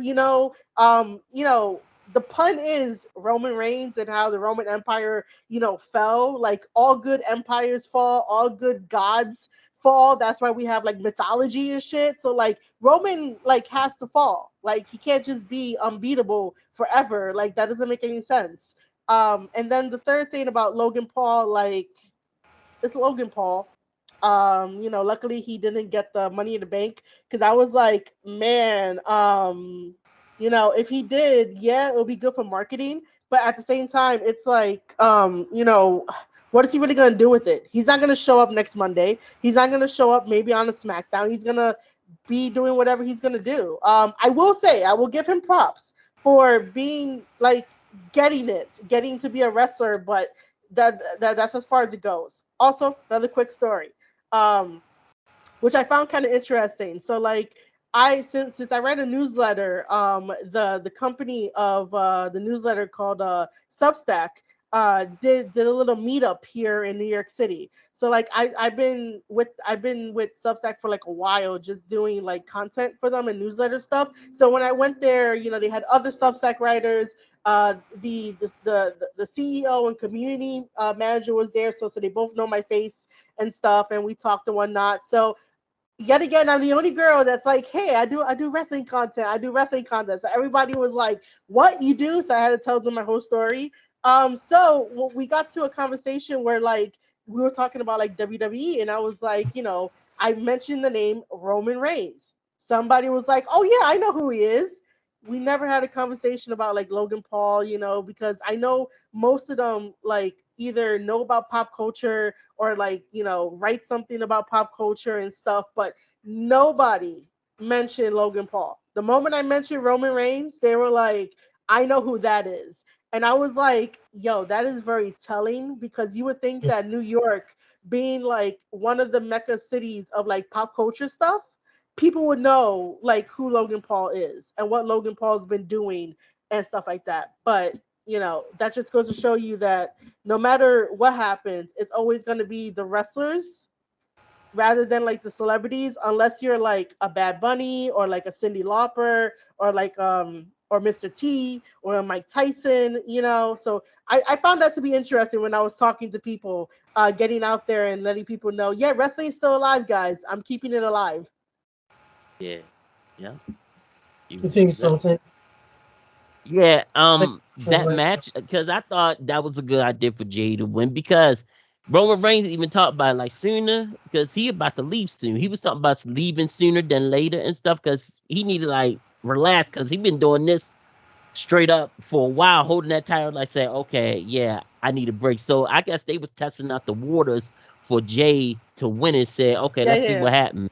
And the response was like, all right, okay, we can trust this and that. So I was like, yeah, that could work for Jay, and like later on, Jay could be a champion soon if they groom him to that limit. Because I think they can. I really think they can. 100%. Yep. Yeah. Actually, I enjoyed the Bloodline story. Contrary to popular belief, I mean, people was mad at Mania that Cody didn't win, and I knew Cody wasn't going to win. Straight off the bat, a lot of people was upset at that, but it's one of the best storylines, if not the best storylines right now in WWE. Actually, it's one of the best storylines in WWE ever. How long it's been? Yeah. Because it's weird if you look at, excuse me, fans, Reigns before he came back right before COVID. I mean, he was pushing them down our throats. Nobody cared. He was at Mania 32 when he went against Trips. No one cared about that. Half the people went home after the entrance. No one cared. He pushed us down our throats and, believe that. Remember that? Nobody cared about that shit. Yeah. Oh, gosh. Yeah. It is, nobody really cared. And to see him how he is now, definitely at another level. Definitely so. I haven't, I don't know what Saltine has. I haven't watched Ospreay against Omega 1 from Wrestle Kingdom yet. So my first match was Forbidden Door, which I enjoyed. But I was told, like you, from other people in confidence, they really enjoyed part 1. So I'll be going back to watch that. Do you prefer the ramp? We know WCW did this. TNA kind of did it. Do you like the aesthetics of the ramp being connected to the ring, or do you like the ramp being separate? Now, I will say that we got to interview Neil Pruitt, amazing guy, great TV executive, TNT, TBS. Most people know him better as the NWO voice, the guy that does the voice for the NWO, New World Order. And he told us about how when that ramp was connected, how it was, from a producer standpoint, the challenges of it. And he also told us just, different things we would think about until a producer tells you. So as you being in it, do you like the ramp being connected to the ring? Do you like a ramp period? Do you like that sometimes the overalls and stuff, depending on where they at, where it's no ramp, it's just like a walkway? How do you like the looks of that? I think it just depends. I personally don't have like any type of like huge preference. Whatever the show calls for, that's the aesthetic that they're gonna go for. So, I did notice that like WWE just has like a flat like runway surface, and I'm fine with that. What I would like is that they calm down on all like the CGI weird things that happen, because it just adds too much light, and I'm like, I really don't want to see that. I got my living room lights on, plus that light and the brightness, like lower that thing down. But for like, special occasions, special pay-per-views, you could bring you could bring the ramp to those special events and make it something special. It doesn't have to always be there. I know, like, I look at this from a business point of view of like whatever is the best cost for doing weekly shows and not too much of a hectic thing of bringing big ramps and stuff like that, then you know you don't really need it. But yeah, I don't really have like a huge preference on it. It's whatever the show calls for. Well, thank you for that. Real quickly for you, tape study Tuesdays. I mean, we talk about Yes. this and how I study tape as well as we do. You study tape as well. Talk to us about the origin of tape study Tuesdays and how you go about studying tape for wrestling. I know you and I joked off air, uh, a week or so before we did the interview about it's something I saw we joking about Sid and Hogan about the chair shots. We was laughing and I was like, okay, you get it because we both study tape, so we could have jokes about the little nuance of certain things that we will pick up on. You'd pick up because you study. So what is your how do you go about studying tapes and how do you come about tape study Tuesdays? All right. So it's tape study Tuesdays, and I added Thursdays. And what it is that I wanted to get back to the community of wrestlers, the wrestling community, because for the most part, whenever they ask for feedback, it's basically from people within the business, which is not a bad thing. Like I love the people who give feedback who are in the business. I trust their word and stuff. But sometimes when you've been doing it for so long, you can't see something that's outside the box. So someone like me who's in the business, but also I look at it from a way of how I can help their character, their wrestling ability, if something's off, or if I could just be like, hey, look out for this, right over here. So that's basically what I do. I introduce fans who come along and watch these tape study with me to new wrestlers, to new ideas. And for a while, I had indie wrestlers reach out to me to be like, hey, can you watch my match? Can you give me feedback on it? And I would do it in on live, real time, and pause every so often to be like, hey, why is this happening? Or hey, have you thought about this? And then I give reasons why. I give at least 3 examples of like how my idea or suggestion could work. They don't have to like take every single thing I say to like revamp everything, but if any of my little like nuggets stick out with them and like help them along the way, then I'm totally grateful. I even showcase like my buddies matches. So like I always watch like any like Aaron Henare's matches from United Empire. I did a spotlight recently on Dan Maloney, who now turned to Driller Maloney, because when he came to Best of Super Juniors, I was like, who the fuck is this guy? Like I got like so like I gotta watch his other matches, and that's what we did. I did that with my community. It was like super fun to watch his matches. Anybody that like I talk to behind the scenes, I will watch their match on live. So like Jay Bougie, like any match that he has, I'm automatically like, all right, guys, we're gonna go watch some Jay Bougie matches and talk about it, and I have my community like interact with it and stuff. So Tape Study Tuesday is all about teaching wrestling to wrestling fans who want to learn and get a deeper appreciation for wrestling, but also giving back to the wrestlers in a way that I can't do, where I can't wrestle them. So I rather use my knowledge and my insight and looking at things from different perspectives to Yeah, help them achieve their goals and their dreams and do whatever it is that they want to do more in the business. So that's basically how it is. amazing. That's actually great. Commend you for that.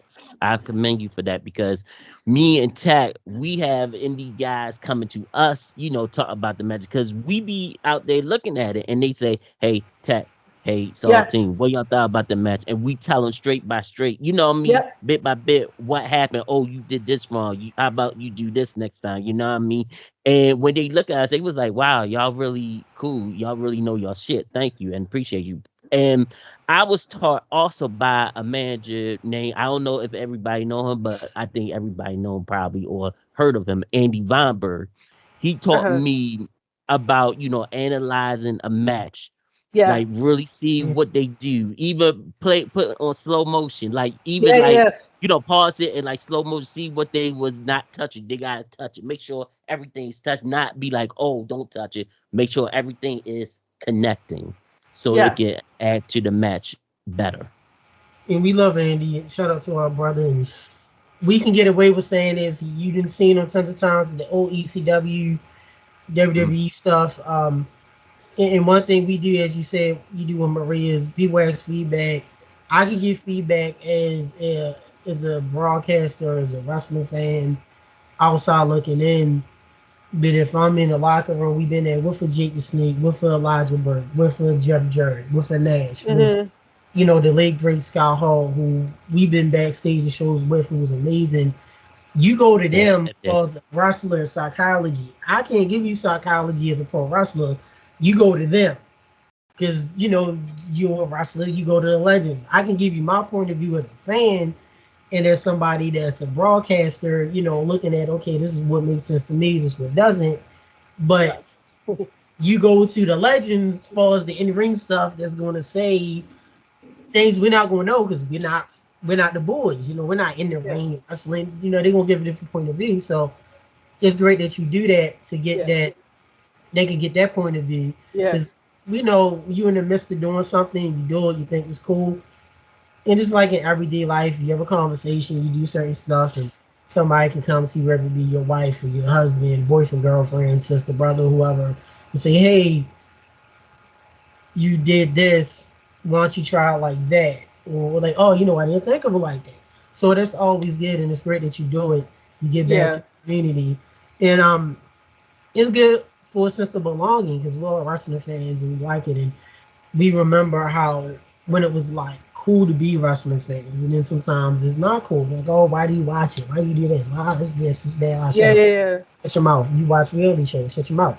You watch Young and the Restless and it's World Turns. You watch other stuff. Shut up. So Yeah. you watch TMZ or other things like Yeah. come at us for what we like, and you like your own things. Now, what are your some unpopular wrestling opinions for Marie? Something that the common lexicon in pro wrestling fans Uh, like that you don't like, certain things that the IWC, the internet wrestling community, or other fans or even the boys and the girls like that you don't like, stuff that they don't like that you like. Give us some unpopular opinions. Listen, man, you're gonna have to like ask me this like every other week or whatever. But I will say this though that when the first Forbidden Door happened, and I basically said, "But are you guys gonna remember it in like 10 months?" Everyone fucking dragged my name through the mud and like said some of the most like stupid ass shit and horrible shit, and most of them either had me blocked or muted, and I'm just like, "Well, fuck you guys, I'm good." But it's that because I was just like, yo, why are we just having random ass matches for the first Forbidden Door? It should feel special. Like, are we really gonna remember this? Are we really going to? It's what, 3 years after the fact? Are we gonna remember it? No, I was right. I'm You sorry, were. I get a little like, Yeah, you're right. yeah, Yeah, go pay okay. yourself. You get Um Horowitz. Horowitz. uh, but like that right there was the biggest one. I don't remember all of my hot takes, but man, I'm someone's gonna have to search through the archives. But if they do, but you're gonna have to like text me in DMs, be like, "Yo, what are you upset about today?" Yeah. Let's see. Uh, we're gonna do a little compare and contrast when we let you go. Okay. John Cena or Randy Orton? Oh my god, that's a tough one. Um, I love Randy Orton. He has been an amazing wrestler. Like he from being 24-year-old hothead into like one of the best today. John Cena in the beginning, I didn't really like him. But then I, turned over a new leaf to like him. But as much as I love Randy Orton and I respect him, I'm gonna have to go with Cena because Cena, still shows up even when like he doesn't need to. I know Randy Orton had like the back surgery and stuff, so like in a perfect world, it'll be Cena because Cena shows up. I think mentally Randy is like, I'm done. I don't know what else to do. I'm not gonna be an ambassador. Uh, I mean, if he was, I think it'd be kind of fun if he was an ambassador for like WWE. He's gonna like RKO kids out of nowhere and stuff. But it's gonna be John Cena for me. Oh, that's good. Flair, Flair or Hogan? Flair, Okay. Sting or Warrior? Sting, Edge or Christian? Edge, Brett or Sean? Brett, How about this one? Kenta Kobashi or Rick Rude? Two of my favorites. I mean, that's an odd pairing. Well, you gotta remember, Rick Rude was in New Japan too, so think of it as a dream match that could have happened. I'm gonna have to look up his matches in New Japan because I know Rick Rude for like his WWF days. That's why I was like, what the hell? So for the sake of this, I'm choosing Kenta Kobashi because like Okay, I gotta look up some I Rick Rude recommend matches. you to watch the Rick Rude match in Japan. Some of the match, I think they had like their G1 and stuff back in the day. I remember it was Stone Cold in there, Sting, Rick Rude.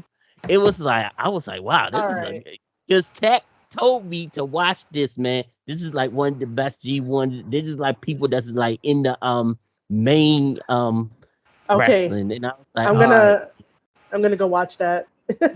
just to let you know, the fans listen that don't know, Rick Rude's last official match when he suffered his back injury was in Japan.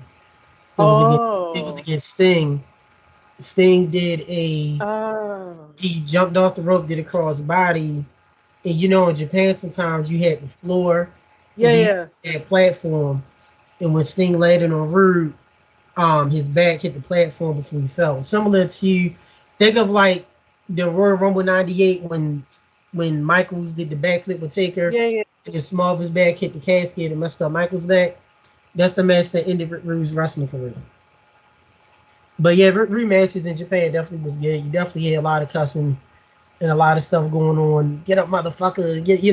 That definitely, like Jericho's matches with Benoit, who still exists, but who wrestling matches exist. He was an actual person. People want to write him off.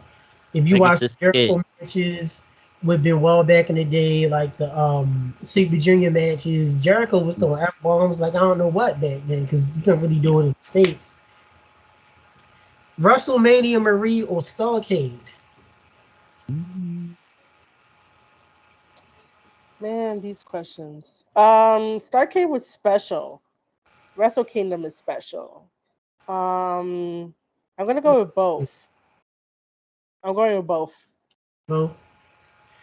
The best tag team in wrestling history, in your opinion? Does this have an asterisk of all time? All time. Yeah, you think the Usos? Fuck it. Wow! Wait! So really? Gotta do a flip, did I? He said the fuck Usos. But we're not doing a debate. Everybody has their opinion. Yeah. And I'm sure people watching this now, when this come up on YouTube, they're gonna say, "What the fuck, Usos?" Da da da. They are. It's okay, guys. It's okay. The Usos. Now we gotta ask you why, and we're not going to debate with you. It's not right or wrong. No, that's fine. Yeah. Yo, the Usos.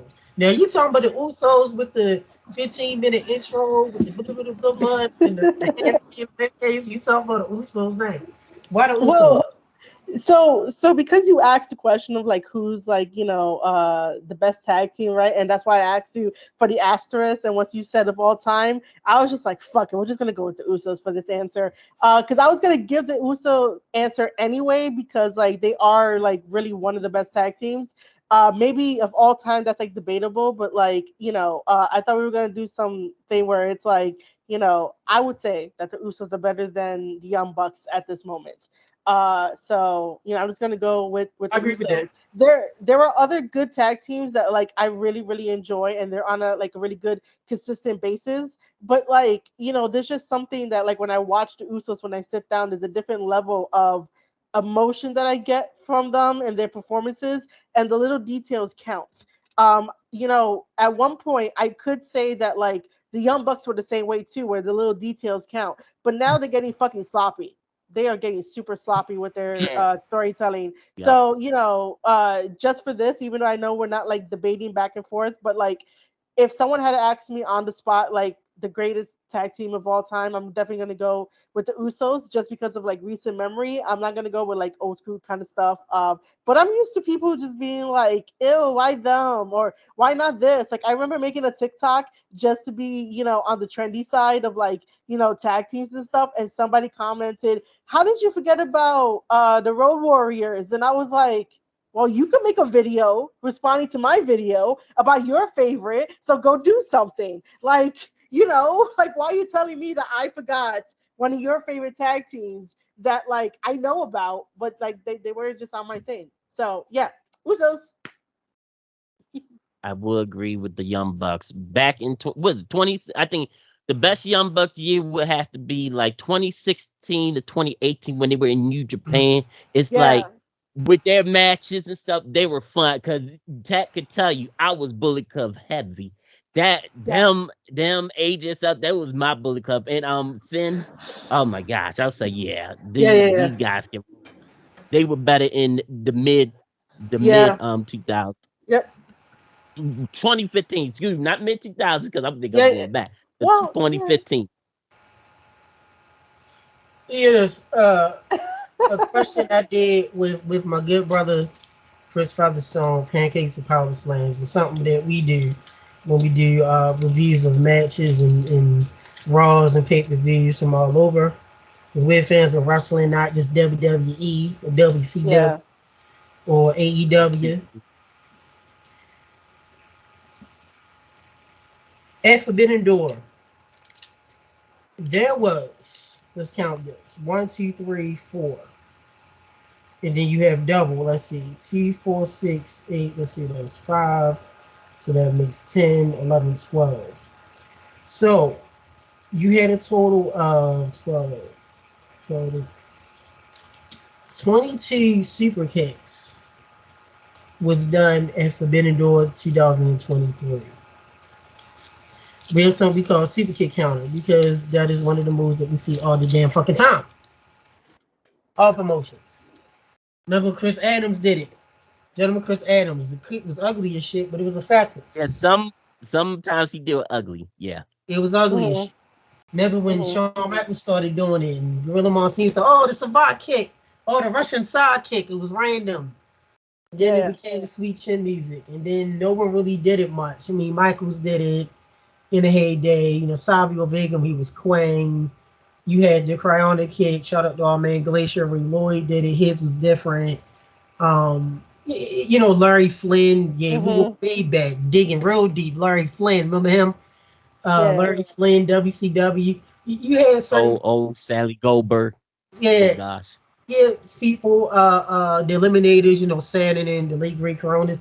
So you had wrestlers in the promotions that you would see do a sidekick or super kick, but it wasn't over fucking Yeah. used. Yeah. And I have the counter for the last WWE pay per view. We didn't finish Money in the Bank yet. What was the one before Money in the Bank? Not the Champions in Saudi. Is that No, it's yeah, yeah. Champions? We did super counter. So you mentioned this, Marie. What are some of the most overused wrestling moves that you see besides the super kick? Cool. Eli, I see Besides your the super face right kick. now. Tell us. God. Oh my god, I really had to think about this. So besides the super kick, the super kick is the only one that I get like oh, Canadian destroyers. Everybody does a fucking Canadian destroyer. Stop it. Um damn. Canadian destroyers and code reds. Like, stop it. It has to mean something. Um we all say super kicks. We're always gonna say super kicks no matter what. I'm trying to think. You need help? We can mention something for you. I mean, I was gonna say roll-ups, but That's I default. say That's default, though. yeah, yeah, yeah, yeah, That's like a yeah. backslide headlock. Yeah, okay. Yeah, I'm probably gonna need some help, but I know like Canadian Destroyers, Code Reds, Super Kicks. Spears. Spears. Yeah. Oh, that's right. Yeah, I just don't They care. overused that on the online back in the online days on Xbox. Oh my Okay, god, they spam that. I just don't care about spears like that. Unless it's really good. There's like a couple people that do really good spears, so I don't really care. Give it to us. Who does some of the best spears? You have Clark Connors that does a really good spear. You have Aaron Henare. He doesn't really do a spear, but he does more like a rugby spear of a tackle that like really takes the breath out of you. So like he does a really good one. I think I like Bobby Lashley's spear too because his is a little bit different. And then like we could debate about Edge, but Edge has a weird spear. Edge has a running hug. Edge is a running hug. It's a running hug. So yeah, just those. Just those guys. You didn't mention Goldberg, who's the GOAT. Yeah, I mean Goldberg has a good spear. But Goldberg is default. Yeah. Goldberg is so default that it's like everybody knows the spear. That man don't know his own strength. I tell you that much. Holy crap. He doesn't. What about shout out to my man Moose. My man Moose, former Impact champion. Oh, I seen his spear a couple of times. Moose had a good one, but I don't think he does it as much anymore, but he was doing it a lot of few years ago, him and Lashley. Yeah. I just don't it doesn't stick in my head as like, what about Christians? What about Christians? This was worse. He's smaller than Edge. It was like a running like tickle, whatever the fuck. I'm not gonna remember that from Christian. That's why it's like, I don't Big Show. Remember Big Show did it for a bit? Big asses. That wasn't even a speed, it was just like a shove, like a little nudge. He couldn't even get no and he was big as hell. Yeah. I can't think of any other moves other than the ones I thought about that like are overdone. Sling Blade. Yeah, everybody's that's right. Doing it now. Which I feel you should not be doing unless, and we learned this from Jake Roberts, who's told us this. I mean, Jake, of course, the greatest of all time with the DDT and Arn Anderson. That's a move I feel like you should not do. Like the Canadian Destroyer, it should be no way psychologically I'm putting you in a Canadian Destroyer with DDT and you kick out. Yeah. It should be no way. Yeah. Yeah, and now after this conversation, I'm probably going to look at wrestling matches when I do my stuff, and I'm just going to be like, why the fuck you doing that now? It did. Send me a text. Send us a text. Like, hey, you send A-Tech and Saltine. That's how we do it. It's a lot of see. For a while, the Snap Power Slam was overused. A lot of people aren't doing that much anymore. And I remember Road Warrior Animal had mentioned to us, a late great Road Warrior Animal,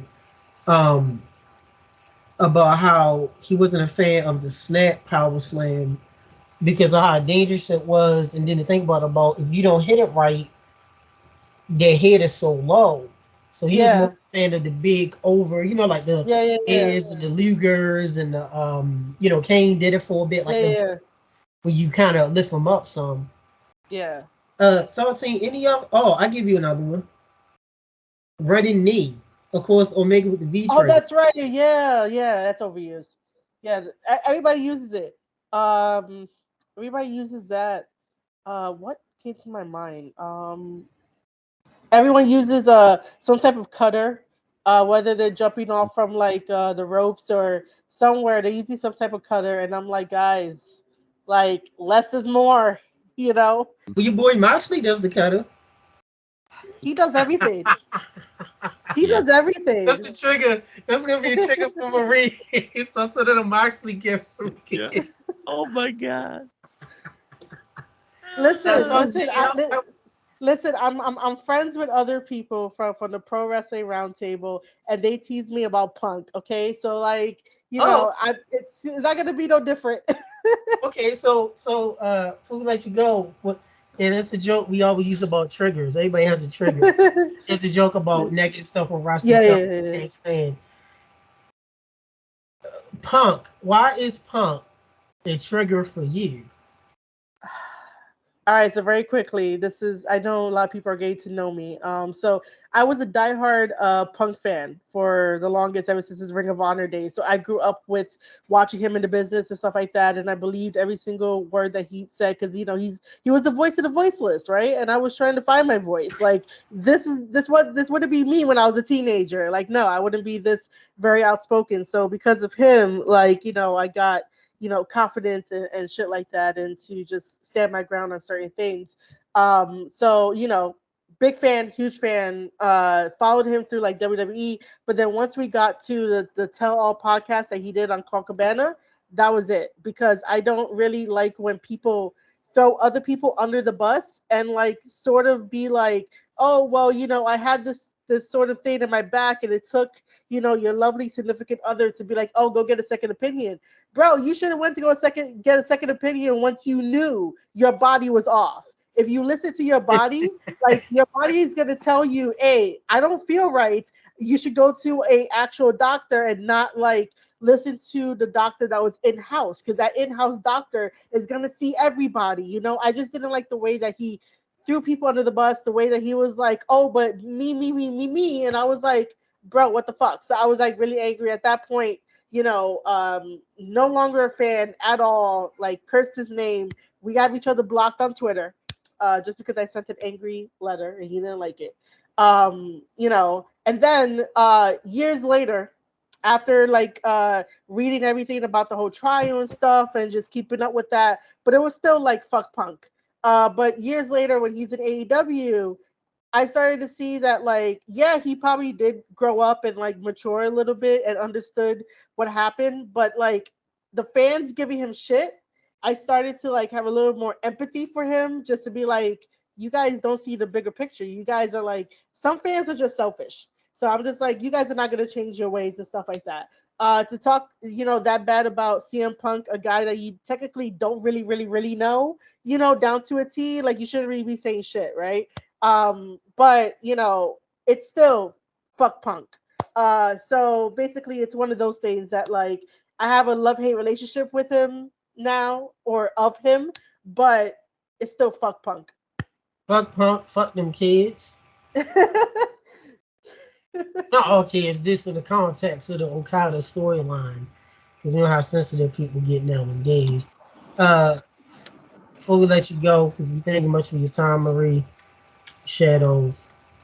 Yes. When you think of promos, mic skills, talking, you mentioned Pump. Everybody's the pipe bomb. The pipe bomb, shut your mouth. You just talked real. It ain't nothing new. Did in the 80s for years. Watch promos in the 80s and the 70s. Our good friend Dr. D. David Schultz. You watch some of his promos, the late 70s and 80s, and he was calling people names, saying they were gay and they like this, that, and the other. That was nothing compared to the pipe bomb. And I'm not saying I'm against Punk, but in the time we were in, what do you call it, Saltine? Is it considered the PG era? Yeah. Yes. Yeah, back in the day, WWF, because WCW didn't really have eras, but WWF, you had the golden era / Hulkamania years. Then you had the new generation, which sucked. Shout out to Shaw. Then after that was the Attitude Era, and after the Attitude Era was the Ruthless Aggression. Once Ruthless Aggression was over, is it PG? Is that the official name? I Yeah, I mean, guess PG-13 and then like PG. PG, yeah, like the real. Fans, let us know if it has an actual name. I don't know if it got an actual name. Was it the reality era, PG-13, PG era, like when Captain Full Kid Cena was, running everything, and Orton and Cena, and then People Power and all that shit was going on. Stuffing reins down the neck, and we didn't care about him and the Shield. And when Bray Wyatt was relevant, he coming back like 89,000 times. Nobody gives a fuck. Which we said, like Forbidden Door, you want Bray to come back, he gonna come back. No one's gonna give a fuck in 3 weeks. And now, do you see him now? Exactly. So, I'm popular opinion. Nothing against Bray, but just WWE creative and stuff with him. Your promos. What's up when you think of wrestling promos, the mic work, mic skills, talking to the stick? For you, Marie, what are some wrestlers or promos that stick out to you? That's not the pipe bomb. CM Punk, I'm just picking with you. You know, Punk's promo when he came back the first time in AEW was great. We get it, but there's some promos you loved. Japan, Yeah.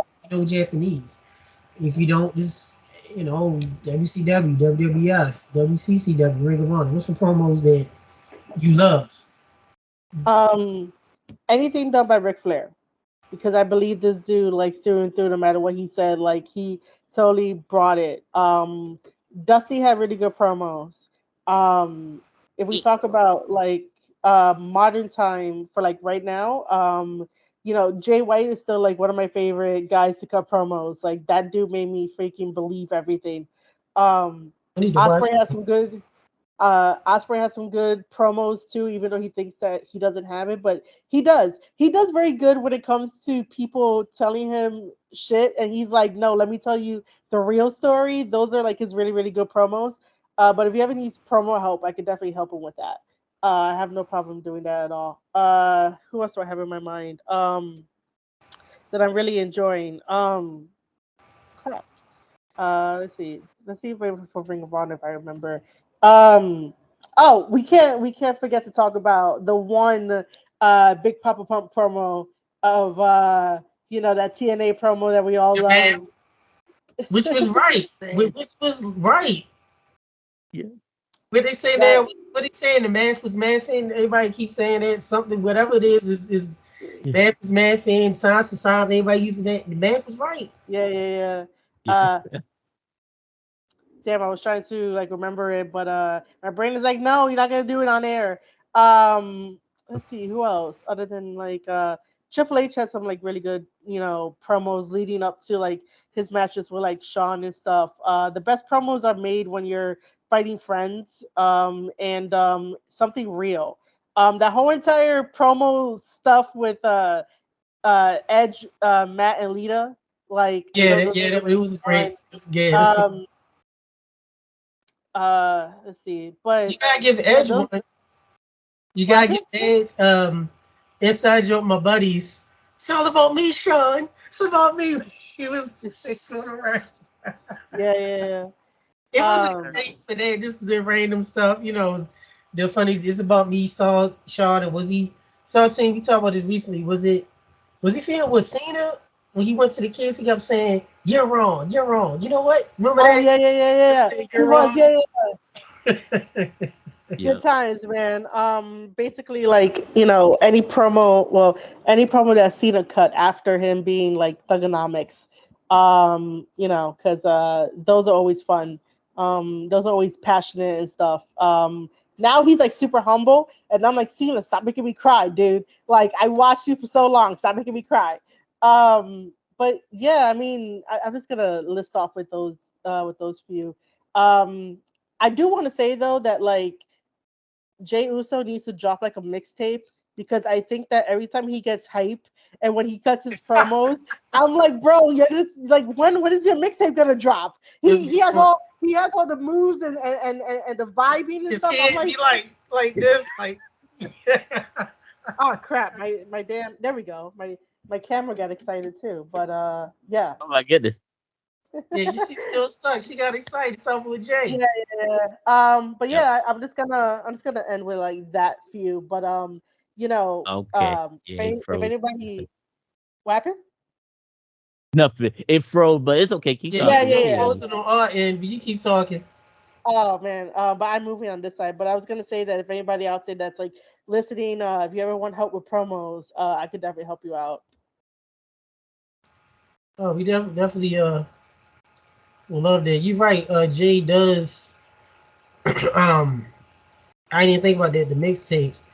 You are frozen on our end. Hold on one second. Let's see. One second here. Now, can you see us? Okay. I can see you guys. You guys are fine. I'm moving fine too. So, On my end. okay. So what you can try to do is cut your video off and then click it back on to see if you could we can actually see you move because you're All stuck. right. So give me a second. Talk about Jay Uso. Got you. There you go. Yeah, There got Okay, that. cool. there you go. That's the word. Jey Uso, and you got stuck. You were stuck for a Yeah, while. yeah, Yeah. yeah. Sorry, guys. We sorry, hearing some random noises. Fireworks. False promos, yes. Scott Steiner, Hard Times, Sting promo. The only promo that he did, I think, thought was great Like, was when he became pro with his back to the on camera. Cigar Hall, you know who I am, but you don't know why I'm here. yeah. Dusty, yeah, it's so many horsemen stuff. They said with Flair, Tully, Oli, and on. Yeah. Uh, Yeah. um, even I think about it with Scott Steiner when he was feeding with Buff. Yeah. He just said something simple. And he said, Oh man. "Fact is, your daddy wanted a girl, but he got you." I said, "No, that's Yeah. not certain small stuff that was hilarious." But yeah, I Oh mean, my it was god. good, and I commend you, Marie, knowing you're a really legit fan because you didn't mention the obvious. Everybody gonna say, "Oh, Stone Cold, oh, The Rock, oh, Yeah, LA." yeah, Shut up. We already know about that. LA Knight, oh, The Rock, yeah, and yeah, Stone Cold or Piper. Shout out to Jake the Snake. Great promos too.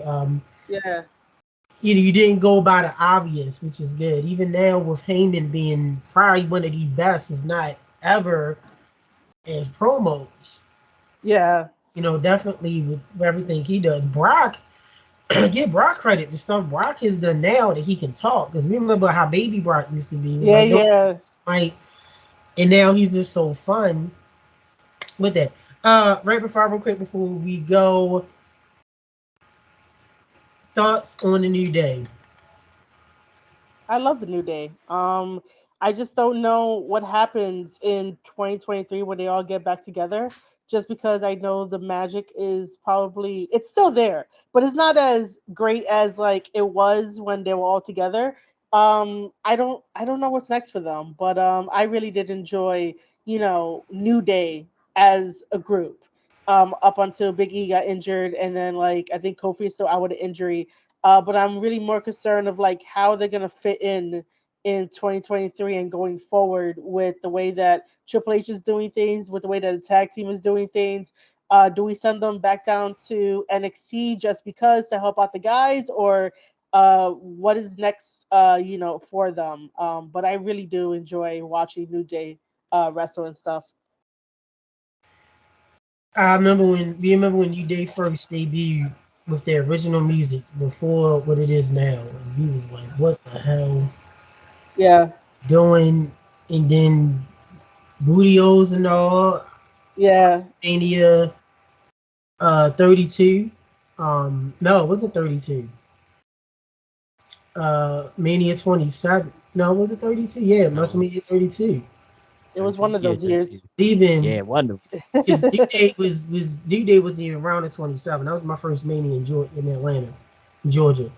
But Mania 32 in Texas was when the New Day was hitting because I remember the bumper by bumper traffic and everybody was talking about Bootios and New Day, and that's when they really start getting hot.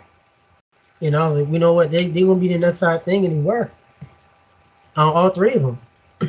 With the Freeburg rule, you can't think of New Yeah, Day yeah, about Kofi and Xavier and Big E. 2 out of the 3 been world champs. I was there when Kofi Mania, the Mania before COVID.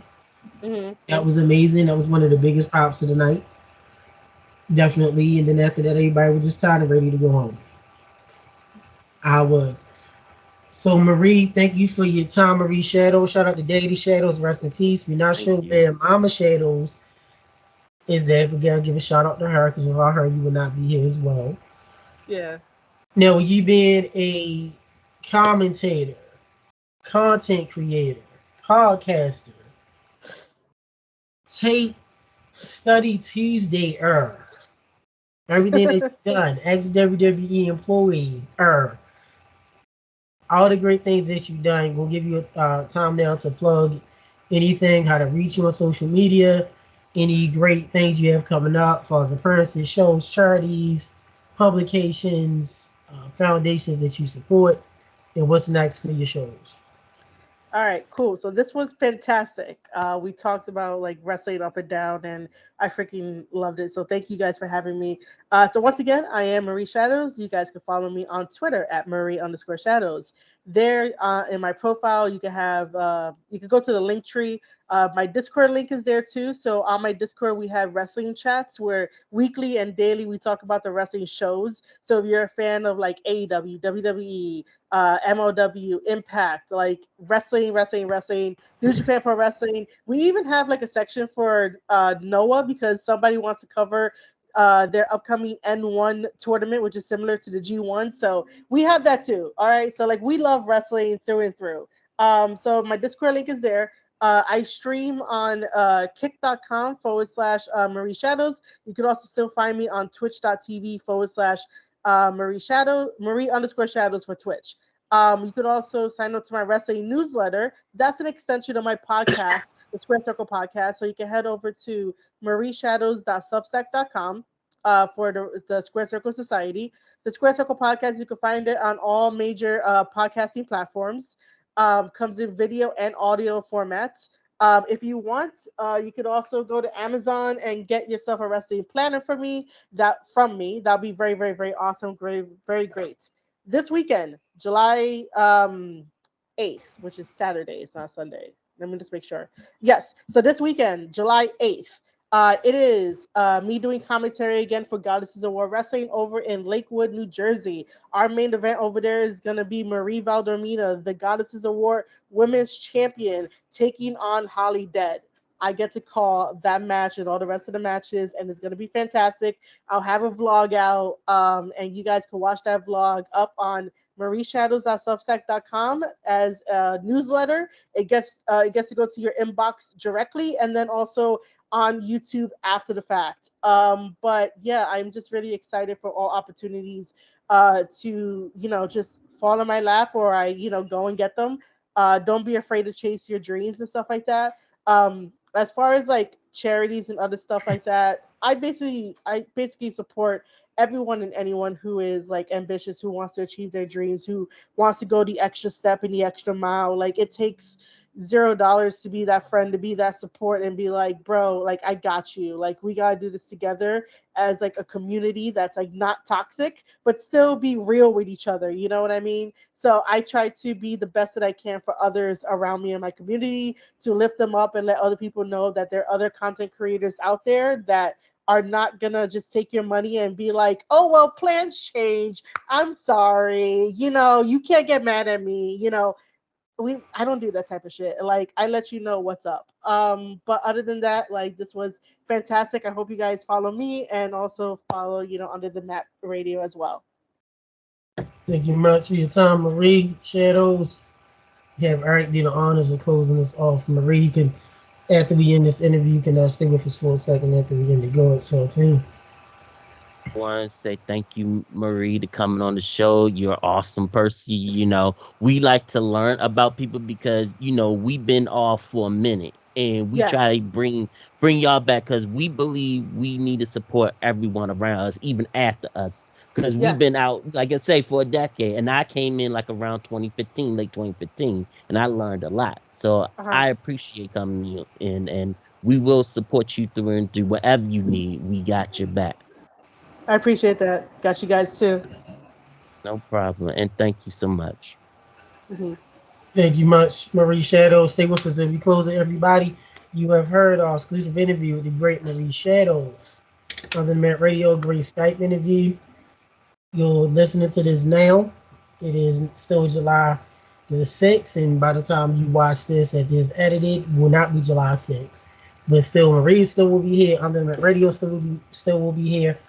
Tape study Tuesdays and Thursdays will still be around, and a bunch of other things. And unfortunately, Uncle Dave will still be around too if it's 5 stars, but we got somebody better with 7. Thank you much for your time, Marie. Stay with us. This is Undermat Radio closing out, signing out. Take care, love each other, be safe.